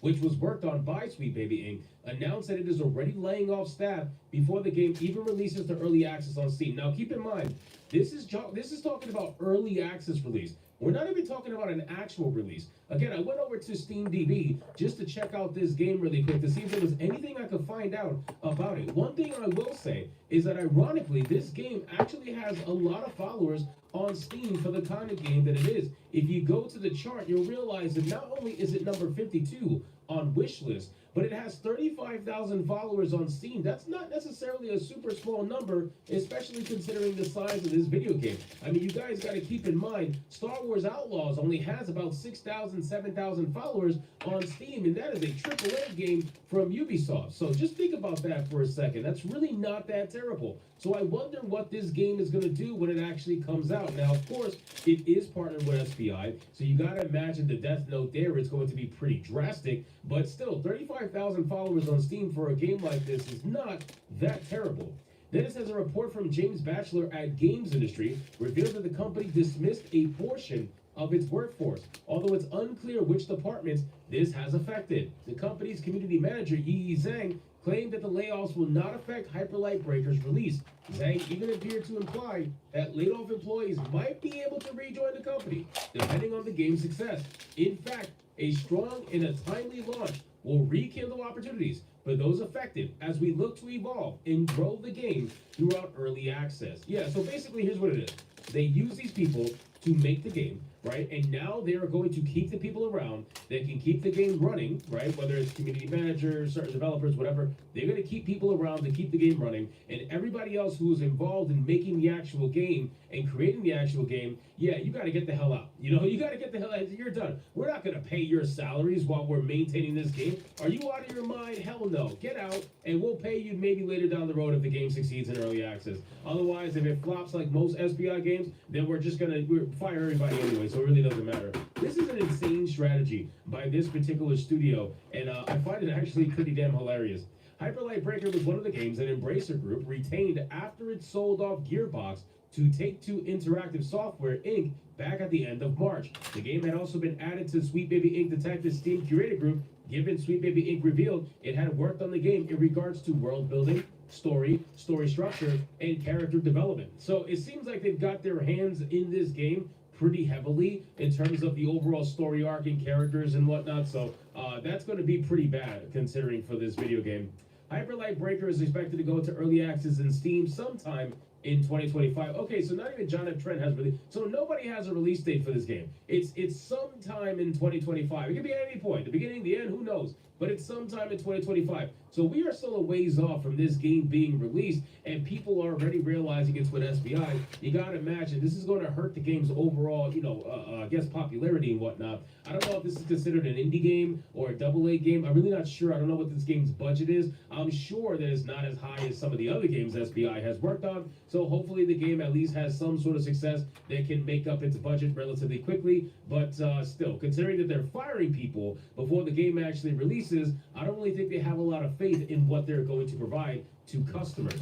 Then it says that after much evaluation and many conversations with our publisher, Arc Games, we decided that we needed just a little more time to get the gameplay experience polished to our standards. Therefore, we are now looking at an early access launch date of very early next year. Preston added, we don't want to ship a project, even in early access, that we're not satisfied with on a number of fronts, especially in the current state of the industry. We need to put as good of a foot forward as we can. Now, that's a great statement. I can appreciate that. And I wish that more developers had that mindset. But see, here's the problem. You have developers saying that, but you don't actually have developers showing that. That's the big difference, right? You can say, oh, you want to put your best foot forward. You can say, yeah, we need some time for more polish, blah, blah, blah, whatever. But then when you have these developers actually saying that, when it comes to actually providing that, they don't really do it. Very few of them do it. You know who else is saying that right now? Ubisoft. Ubisoft is saying the same thing right now about Assassin's Creed Shadows. Are they going to deliver a product that's not broken on day one? Probably not. Are they going to deliver a product that's not buggy on day one? Probably not, right? So you can say all these things that sound good. You can say all these things that sound good for your PR, but until you actually do them, then people are not going to give you the benefit of the doubt, right? You're not going to earn that benefit of the doubt from gamers that already don't trust you guys as far as they can throw you. I can't throw you very far, so I don't trust you very much. You know what I mean? Like, it's just one of those things where you kind of have to prove it at some point, and just saying it over and over and over again doesn't mean a damn thing. Then it says that the game is likely dead on arrival, as nearly all of the games that SBI has worked on throughout 2024. That list includes Taylor Kanzera's Out, Unknown Night Awakening, Flintlock The Siege of Dawn, and Suicide Squad Kill the Justice League. Now, I actually have a hilarious video coming out about Suicide Squad Kill the Justice League. It'll probably be after this video on the same exact day. So make sure to check that out, because that game is such a massive failure that they have been forced to discount their game over 90%. It's absolutely disgusting. Wow. They are so desperate to try to get as many sales as they possibly can in the hopes that, they can get a player base that's going to be excited about Batman being added to the game, when at the end of the day, the game's fucking dead. Nobody cares, and SBI is a death note for most of the games that they work on. Over 90% of the games that they've worked on have been absolute colossal flops, and the other 10% have either barely made it, or they are established franchises that sold 1/3 of what their previous non-SBI iterations had sold. So anyway, guys, thank you so much for watching this video. Hope you did enjoy it. If you did, consider leaving me a subscribe. I would greatly appreciate it. Don't forget to like the video, comment, let me know what you thought, and I'll see you guys on the next one. Hypnotic out.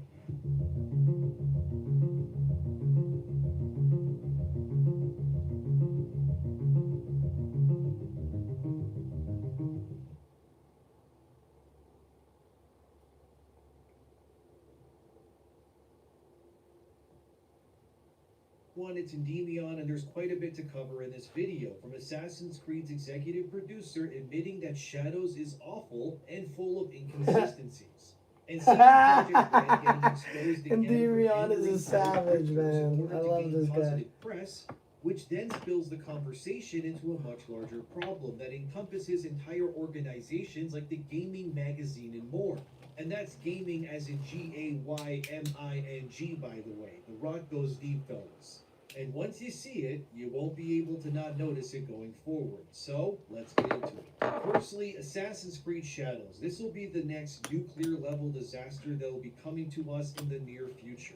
The game has been chronicled for a while now by others and myself to be a game that is built to become the most woke edition in the series yet.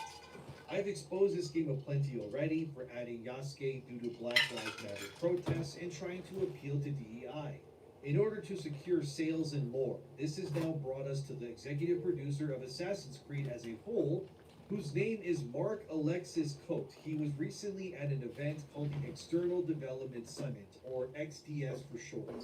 Mark spoke for almost an hour about the trials and tribulations that comes with shepherding a large brand like Assassin's Creed. How he worked on Syndicate and changed his career multiple times before he found something that he was satisfied with fully. At one point, Mark says, and this coincides with an article from Fandom Pulse titled, Ubisoft executive says Assassin's Creed Shadows devs thinks it's the worst thing they've ever seen. Mark said during his XDS panel, we'll be adding what he said in an official post as well from Ubisoft in this to make it simpler to say, and I quote, "One of the things that I've noticed since the pandemic is that we have a lot of juniors in our teams. Probably half the team that's building Assassin's Creed is building a game for the first time. So they don't know, even though they're playing the game right now and they think it's the worst thing they've ever seen. It's going to be good. We're going to get there. I've been there.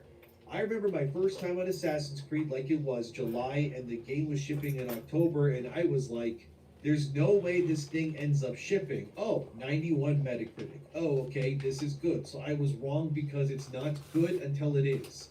Assassin's Creed Shadows is a dream project for us, finally bringing the series to feudal Japan with many features developed with our community in mind, such as parkour or renewed stealth, brought by new technology, all set in a beautiful and immersive world. This is an ambitious addition to the franchise, a rich experience that can be lived through the eyes of two unique protagonists.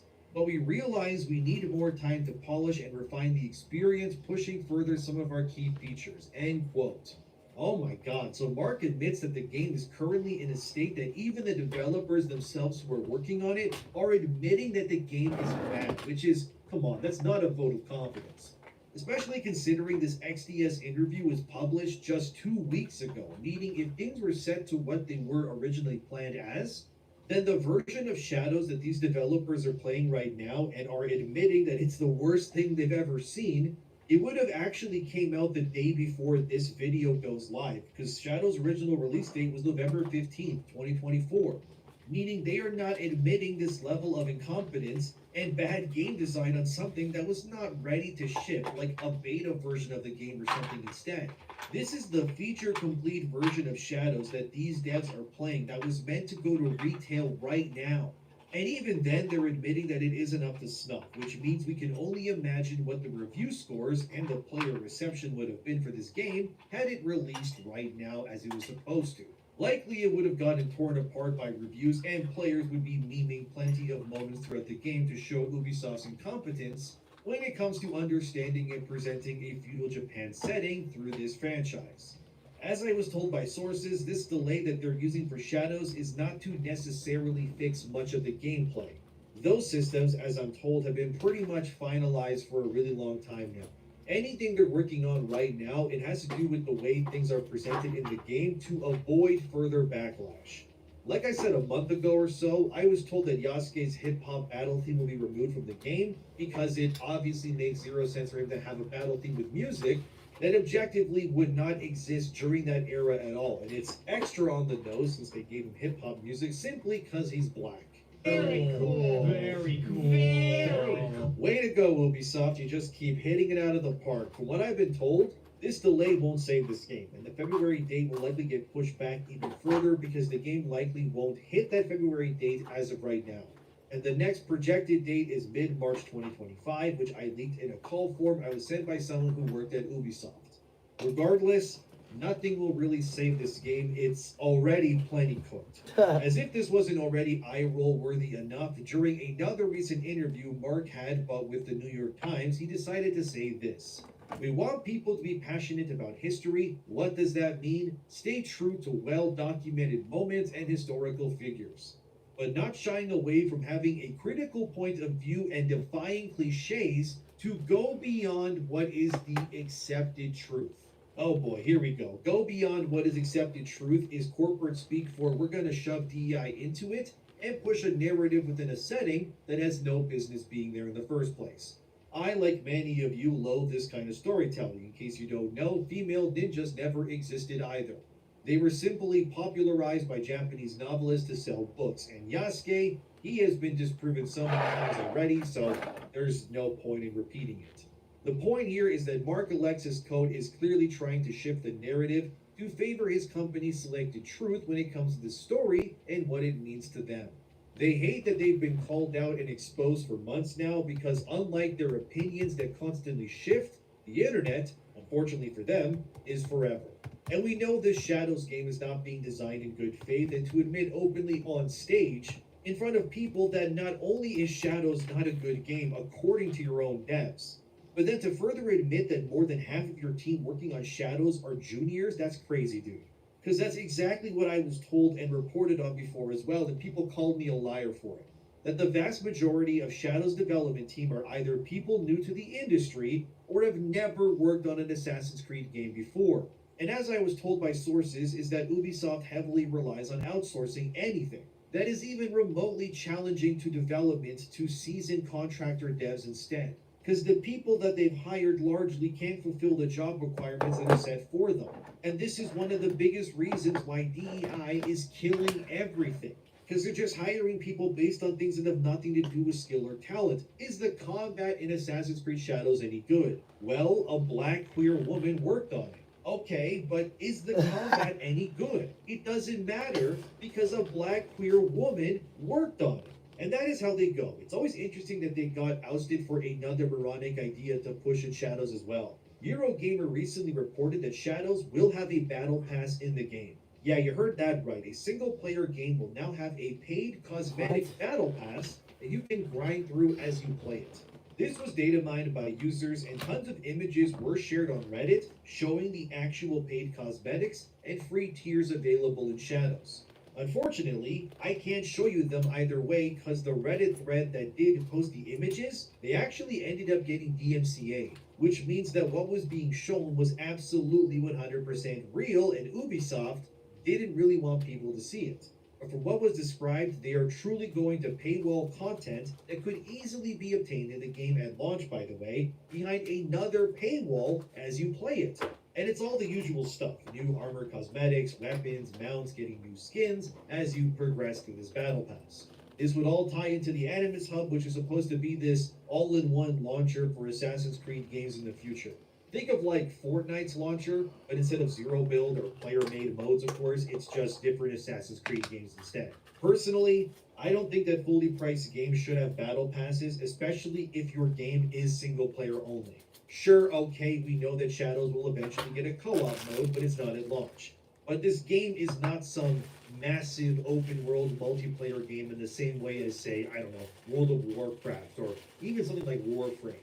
And I loathe the idea of paying $80 Canadian for Shadows, then another $10 to $15 for the Battle Pass, and then another $20 to $30 at launch, so I could have all the digital cosmetic upgrades bundle nonsense too, but I also gotta pay extra for Helix credits. Because we all know that Shadows will absolutely have a cash shop store day one the same way Valhalla did as well. And as I was told by sources before, and I reported about this a month ago, Shadows will be the most heavily monetized game in the series yet. So by the time you actually sit down to play Shadows, if you want the full experience, you basically gotta pay Ubisoft an extra fee equivalent to the entire game you just paid for to get more content that could have all been included in the game but wasn't, so that they could nickel and dime you even further.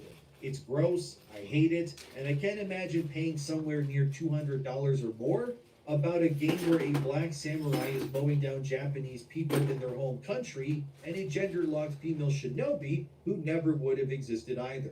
But the idea of a single-player game becoming these Battle Pass adjacent experiences, dude, that sounds awful to me. Imagine playing Witcher 3 and you gotta kill like 30 drowners so you get a Witcher coin so you can buy something for the Battle Pass. Just stop. It's so lame, dude. We don't need it. But now, let's move on to the next story here, which involves Witcher 3's parent company, CD Projekt Red. So last month, I exposed a major grifting company called Gaming Magazine. In case you don't remember, this gaming magazine was founded to charge gaming publishers and partners upwards of $100,000 plus to become official sponsors for their yearly Games Awards ceremony that barely broke over 1,000 views last year when they debuted on YouTube. And no, I'm not kidding. And then they call us the grifters. Goddamn, I gotta start making up award ceremony shows and just selling sponsors for insane amounts of money myself.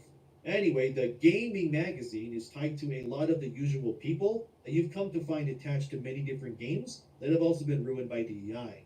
For example, people like Laura Dale, who worked on Dragon Age Veilguard, is a part of this gaming magazine grift group. They also used to write for Kotaku until they were forced to step down because they were writing articles that damaged Kotaku's reputation. If you can believe magazine grifting. You may not notice who all these faces on this picture on screen here are. The guy here on the right, his name is Alex Battaglia. I may have said that wrong. But anyways, he works at Digital Foundry, and you have seen him a ton probably on there too. He was also, in case you remember, very vocal about how much he finds Stellar Blade to be overtly sexual and have unrealistic body proportions. Do you think the character model was actually like very distracting in not a good way? Because like with the camera angles chosen, it just felt like this game seems like a game that came out in like 002 in terms of its, you know, like character design. It's like a bit old and not flattering, I don't think, for a modern audience. In comparison to something like Forspoken, even though we all think that's very stupid. Like I said, this gaming magazine grifts like crazy in the industry and demanding hundreds of thousands of dollars from studios to support them while they make content for quite literally nobody at all. Here's the YouTube channel attached to this so-called official magazine, which you can see in real time has horrific numbers that don't paint the picture that this is some sort of organization that is resonating with anyone besides small fringe minority groups. And one of the people a part of Gaming Magazine is this person here named Cypher. Don't harass this person, by the way. Let's just analyze what's going on here. So a friend of the channel, Savvy, who honestly, I just want to congratulate because she has borderline superhuman abilities to connect dots and find information out about people unlike anyone I know. Savvy should become an FBI investigator, and no, I'm not kidding. She could probably find out who the Zodiac Killer was, as long as you gave her enough coffee and some candy as an award. It's either she's superhuman, or she's probably autistic. Probably both, let's be real. But shout out to Savvy, but she's responsible for compiling this information that I'm about to show you here, so please give her a follow on Twitter, because she does great work. So real name Tanya DePass, or Cypher as they go by online here, works for Gaming Magazine, and has many ties to companies like CD Projekt Red, as well as BioWare too. And they were welcomed into Gaming Magazine as an ambassador at one point, which, yes, if you can believe it, even a channel that gets basically no traction has ambassadors. Gaming also named Tanya or Cypher as their gaming icon winner. Wow, your own brand gave you an award. Crazy. Who could have seen that one coming? They literally did the Obama meme in real life. So Cypher is this person who has openly criticized and attacked CD Projekt Red aplenty prior to the release of Cyberpunk. So let's go back to 2019, okay? Rock Paper Shotgun, a gaming website, claimed that Cyberpunk 2077 had racist stereotypes in it and was basically transphobic and all the other buzzwords that you can imagine. Cypher then, of course, took that article and weaponized it via Twitter. So here's what they said in 2019 via Twitter about all of this. Well, let's talk about hashtag Cyberpunk 2077 and this Rock Paper Shotgun article hot off the press from EA. So much to Last year, I was hype AF for this game, but in that year since, well, CDPR has just failed to keep me interested. Why? Transphobia, and now this racist BS. They then, as you can see on screen, continue to state that CDPR is transphobic and racist, and cyberpunk is awful. They continue by quoting the Rock Paper Shotgun article while including their own thoughts where they say, at one point V, the player character, mockingly says, and who are them in response to Placid's pronunciation. So we got faux AAVE. By the way, AAVE stands for African American Vernacular English. Yeah, I didn't know this was a thing either, but there you go. It's apparently a version of English that incorporates African terminology, so slang basically, I guess. But this is bad because V, He doesn't know what talks this way at times, yet can be presented as a white person based on the player's choices. I wish I was kidding, but let's continue. From the original OP, I asked Comrade T, which was a developer at CDPR, if he was concerned they weren't treating certain cultures with enough respect. The following sentence sent me because I want to know what consultants y'all got for this that have passed through just fine.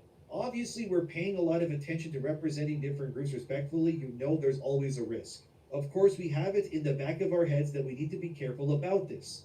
We are contacting different consultants to learn about specific groups, and our company has a variety of people with different beliefs. As for the animals, if you play through the game, you'll see that they're not mostly black people, it's mixed. Cypher got mad at this, of course, and continued by saying, it doesn't get much better because the city is supposed to be mixed. But the area shown is mostly Haitian immigrants. Apparently, we are warned that the violent black thugs will turn on us soon as the deed is done. So black folks are thugs by default, they turn on the protagonist and gun folks down with no thought. But supposedly there are consultants involved. I wish I could know who, because they should be questioned on this portrayal of black folks.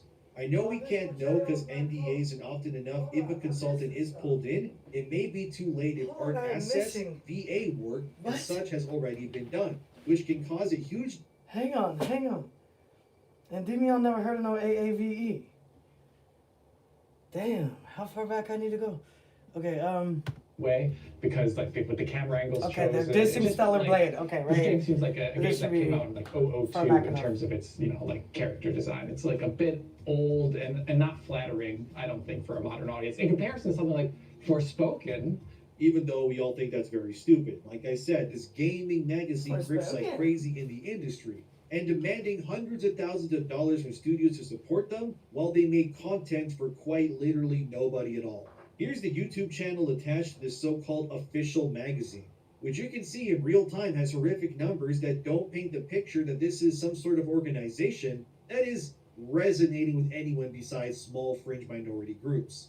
And one of the people a part of Gaming Magazine is this person here named Cypher. Don't harass this person, by the way. Let's just analyze what's going on here. So friend of the channel, Savvy, who honestly, I just want to congratulate because she has borderline superhuman abilities to connect dots and find information out about people unlike anyone I know. Savvy should become an FBI investigator, and no, I'm not kidding. She could probably find out who the Zodiac Killer was, as long as you gave her enough coffee and some candy as an award. It's either she's superhuman, or she's probably autistic. Probably both, let's be real. But shout out to Savvy, but she's responsible for compiling this information that I'm about to show you here, so please give her a follow on Twitter, because she does great work. So real name Tanya DePass, or Cypher as they go by online here, works for Gaming Magazine, and has many ties to companies like CD Projekt Red, as well as BioWare too. And they were welcomed into Gaming Magazine as an ambassador at one point, which, yes, if you can believe it, even a channel that gets basically no traction has ambassadors. Gaming also named Tanya or Cypher as their gaming icon winner. Wow, your own brand gave you an award. Crazy. Who could have seen that one coming? They literally did the Obama meme in real life.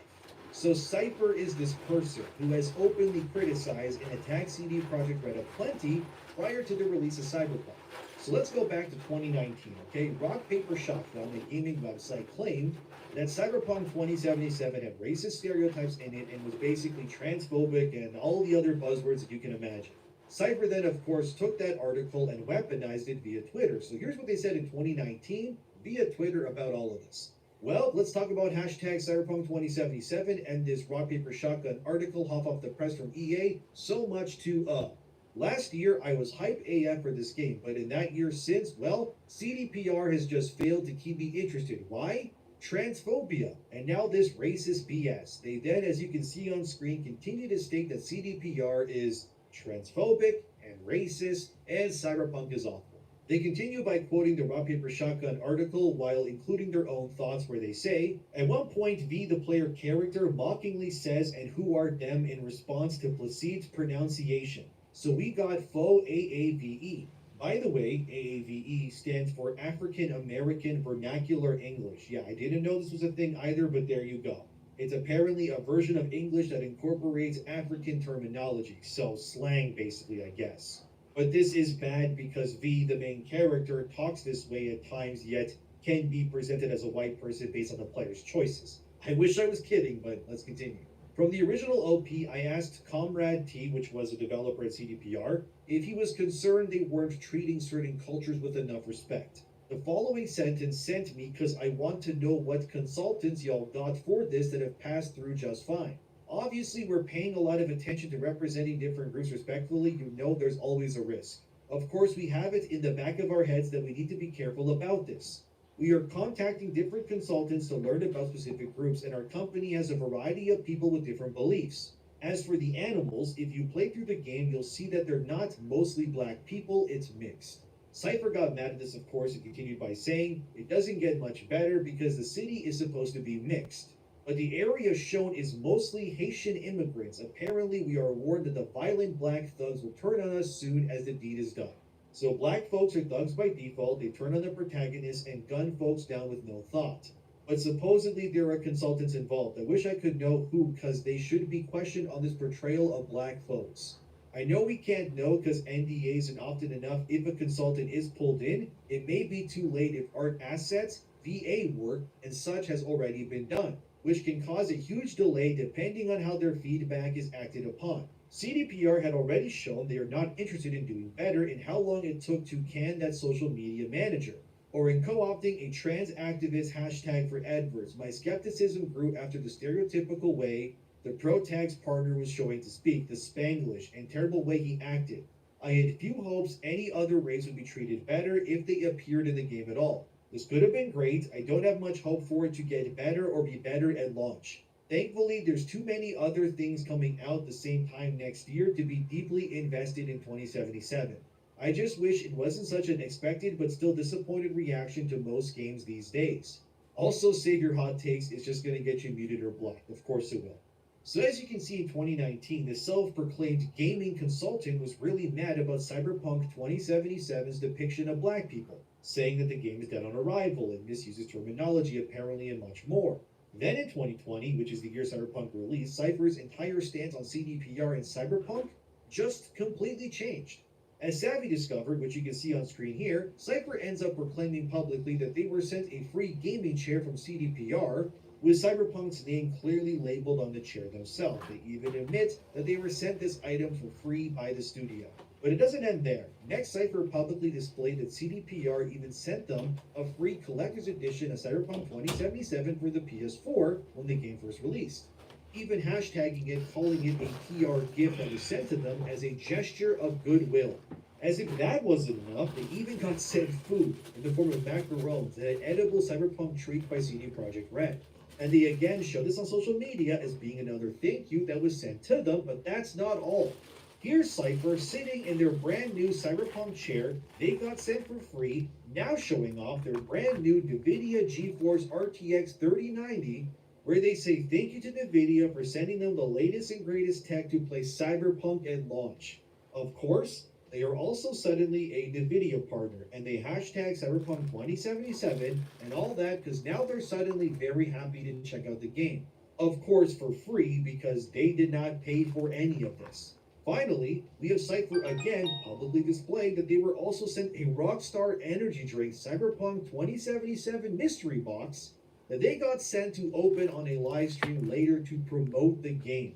As Savvy details here in a very easy to read picture that details all of this for you to see, even in steps. Cypher of Gaming Magazine, who was very vocal about the so-called racist and transphobic depictions of characters within Cyberpunk's world, went from being bitter and hateful on Twitter, claiming that they will never check out Cyberpunk due to it not pandering and whatever else, to suddenly glazing the game prior to launch, sporting a new chair, mystery box, the collector's edition on PS4, and the game supposedly on PC to play for free too. Magically, after all of these freebies were sent, along with food for God's sakes, those claims that Cypher had against CDPR and Cyberpunk, they just magically vanished.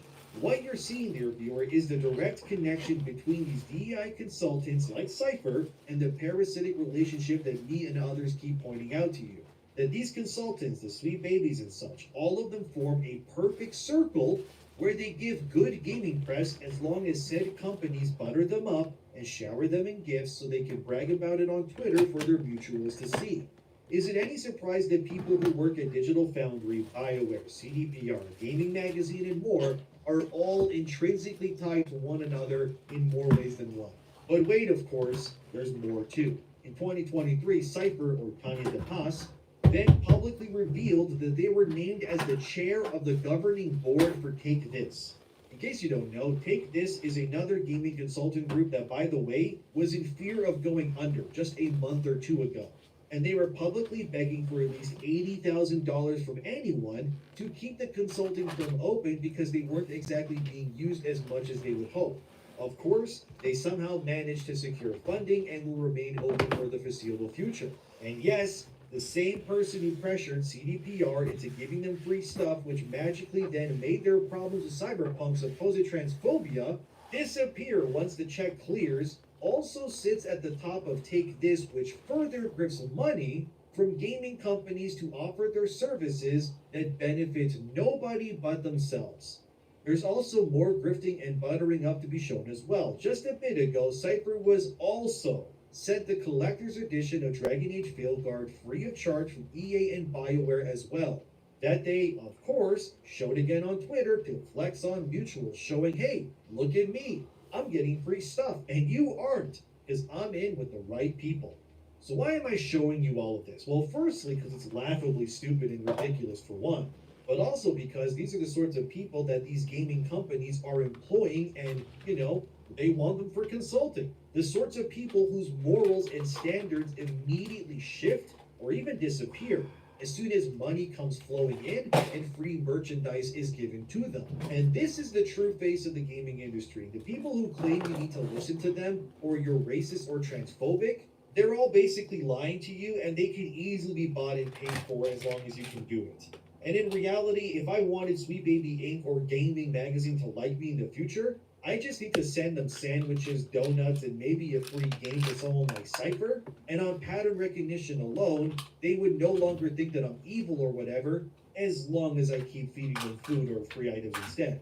This, my dear viewers, is the sort of stuff we're fighting against, me and other YouTubers and such. So when they tell you that we're the grifters, I just want you to know that the people who are ruining your games, destroying your favorite franchises, reviewing these games too, or in Digital Foundry's case, showing you how they run, which they do with the free copies they get sent by publishers to do so, all of these people, they all know each other. They work together and publicly stand proud as one under such monikers like Gaming Magazine, which again, should remind you, have been exposed by people like Grounds for charging prices like $3,000 for 2 advertising pieces on their website that gets barely any traffic, or you can promote your content on their YouTube channel as well. Who wouldn't want to advertise to just a bit over 1,000 views in an entire year, like being a presenting partner for the low price of $125,000? Or sponsoring the stream that nobody watches for $80,000, or be a drink sponsor and buy all of their booze so that they can drink for free during this live stream for the small charge of $45,000. Wow. Or, just show your support for them by giving them $20,000 just because you can, so you can feel good about yourself. This is the true face of the grifting that we are facing. This is why games journalists, the yes men, women, whatever, the studios that push back and hate us, they all rally together like this. Because we are exposing them for quite literally siphoning millions of dollars in sponsors and free swag bags for consulting on your favorite franchises that just end up ruining them. These consultants literally do not bring anything of value to your games, your communities, or your futures. The only thing they can actually promise you is that you'll lose money and create a product for nobody. And if you don't want to hire them, they will just publicly bash you openly amidst their echo chambers where other consultants exist. Until you are strong-armed and threatened with boycott by people who don't even buy your games and instead just demand free codes. Yet we're the grifters apparently. Oh, my bad. I didn't realize that I was a grifter. Dang. Maybe I could really be one if CDPR sends me a chair or something soon. Or maybe BioWare can send me a replica suit of armor of Commander Shepard that I could wear. That would be cool. I'll also possibly stop talking about Sweet Baby Inc., once they send me a check for $500,000. Maybe I'll just shut up completely and leave YouTube if Jeff Keighley gives me a Content Creator of the Year award and a lifetime supply of Mountain Dew and Dorito chips in good measure. This is what we're fighting against. When I tell you that the industry is rotting from the inside out by people who genuinely could not care less about the games you want, I mean it. And it's not like I'm going into their personal info to find these things either. This is what they publicly show you. Now you can only imagine how much worse it is behind closed doors and DMs and so on. And if anybody has any info that they really want to get out there about these people but are afraid to do so, just email me or DM me on Twitter. I'll do it for you. Let's talk, let's have a chat, and don't worry, you don't need to give me macarons or a free gaming chair for me to do it. I will do it on principle alone, for free. Because if you ask me, we're high time past the point where these things should be acceptable anymore. And they can hate us all they want, claiming that Assassin's Creed is fine, guys. Just ignore the fact that there's a bunch of people who've never made a game before, working on it, who then claim that their work is garbage. Just trust the process. And definitely we should listen to people whose social justice virtues and morals quickly disappear like Batman into the night the moment the checks clear and the free swag bags start piling up. We are not the grifters, dear viewer, but the real grifters really don't want you to know about them. But that's too bad, because now that I got your scent, I'm going to keep digging. So thank you for watching, subscribe, thanks to my supporters, and I'll see you dudes soon.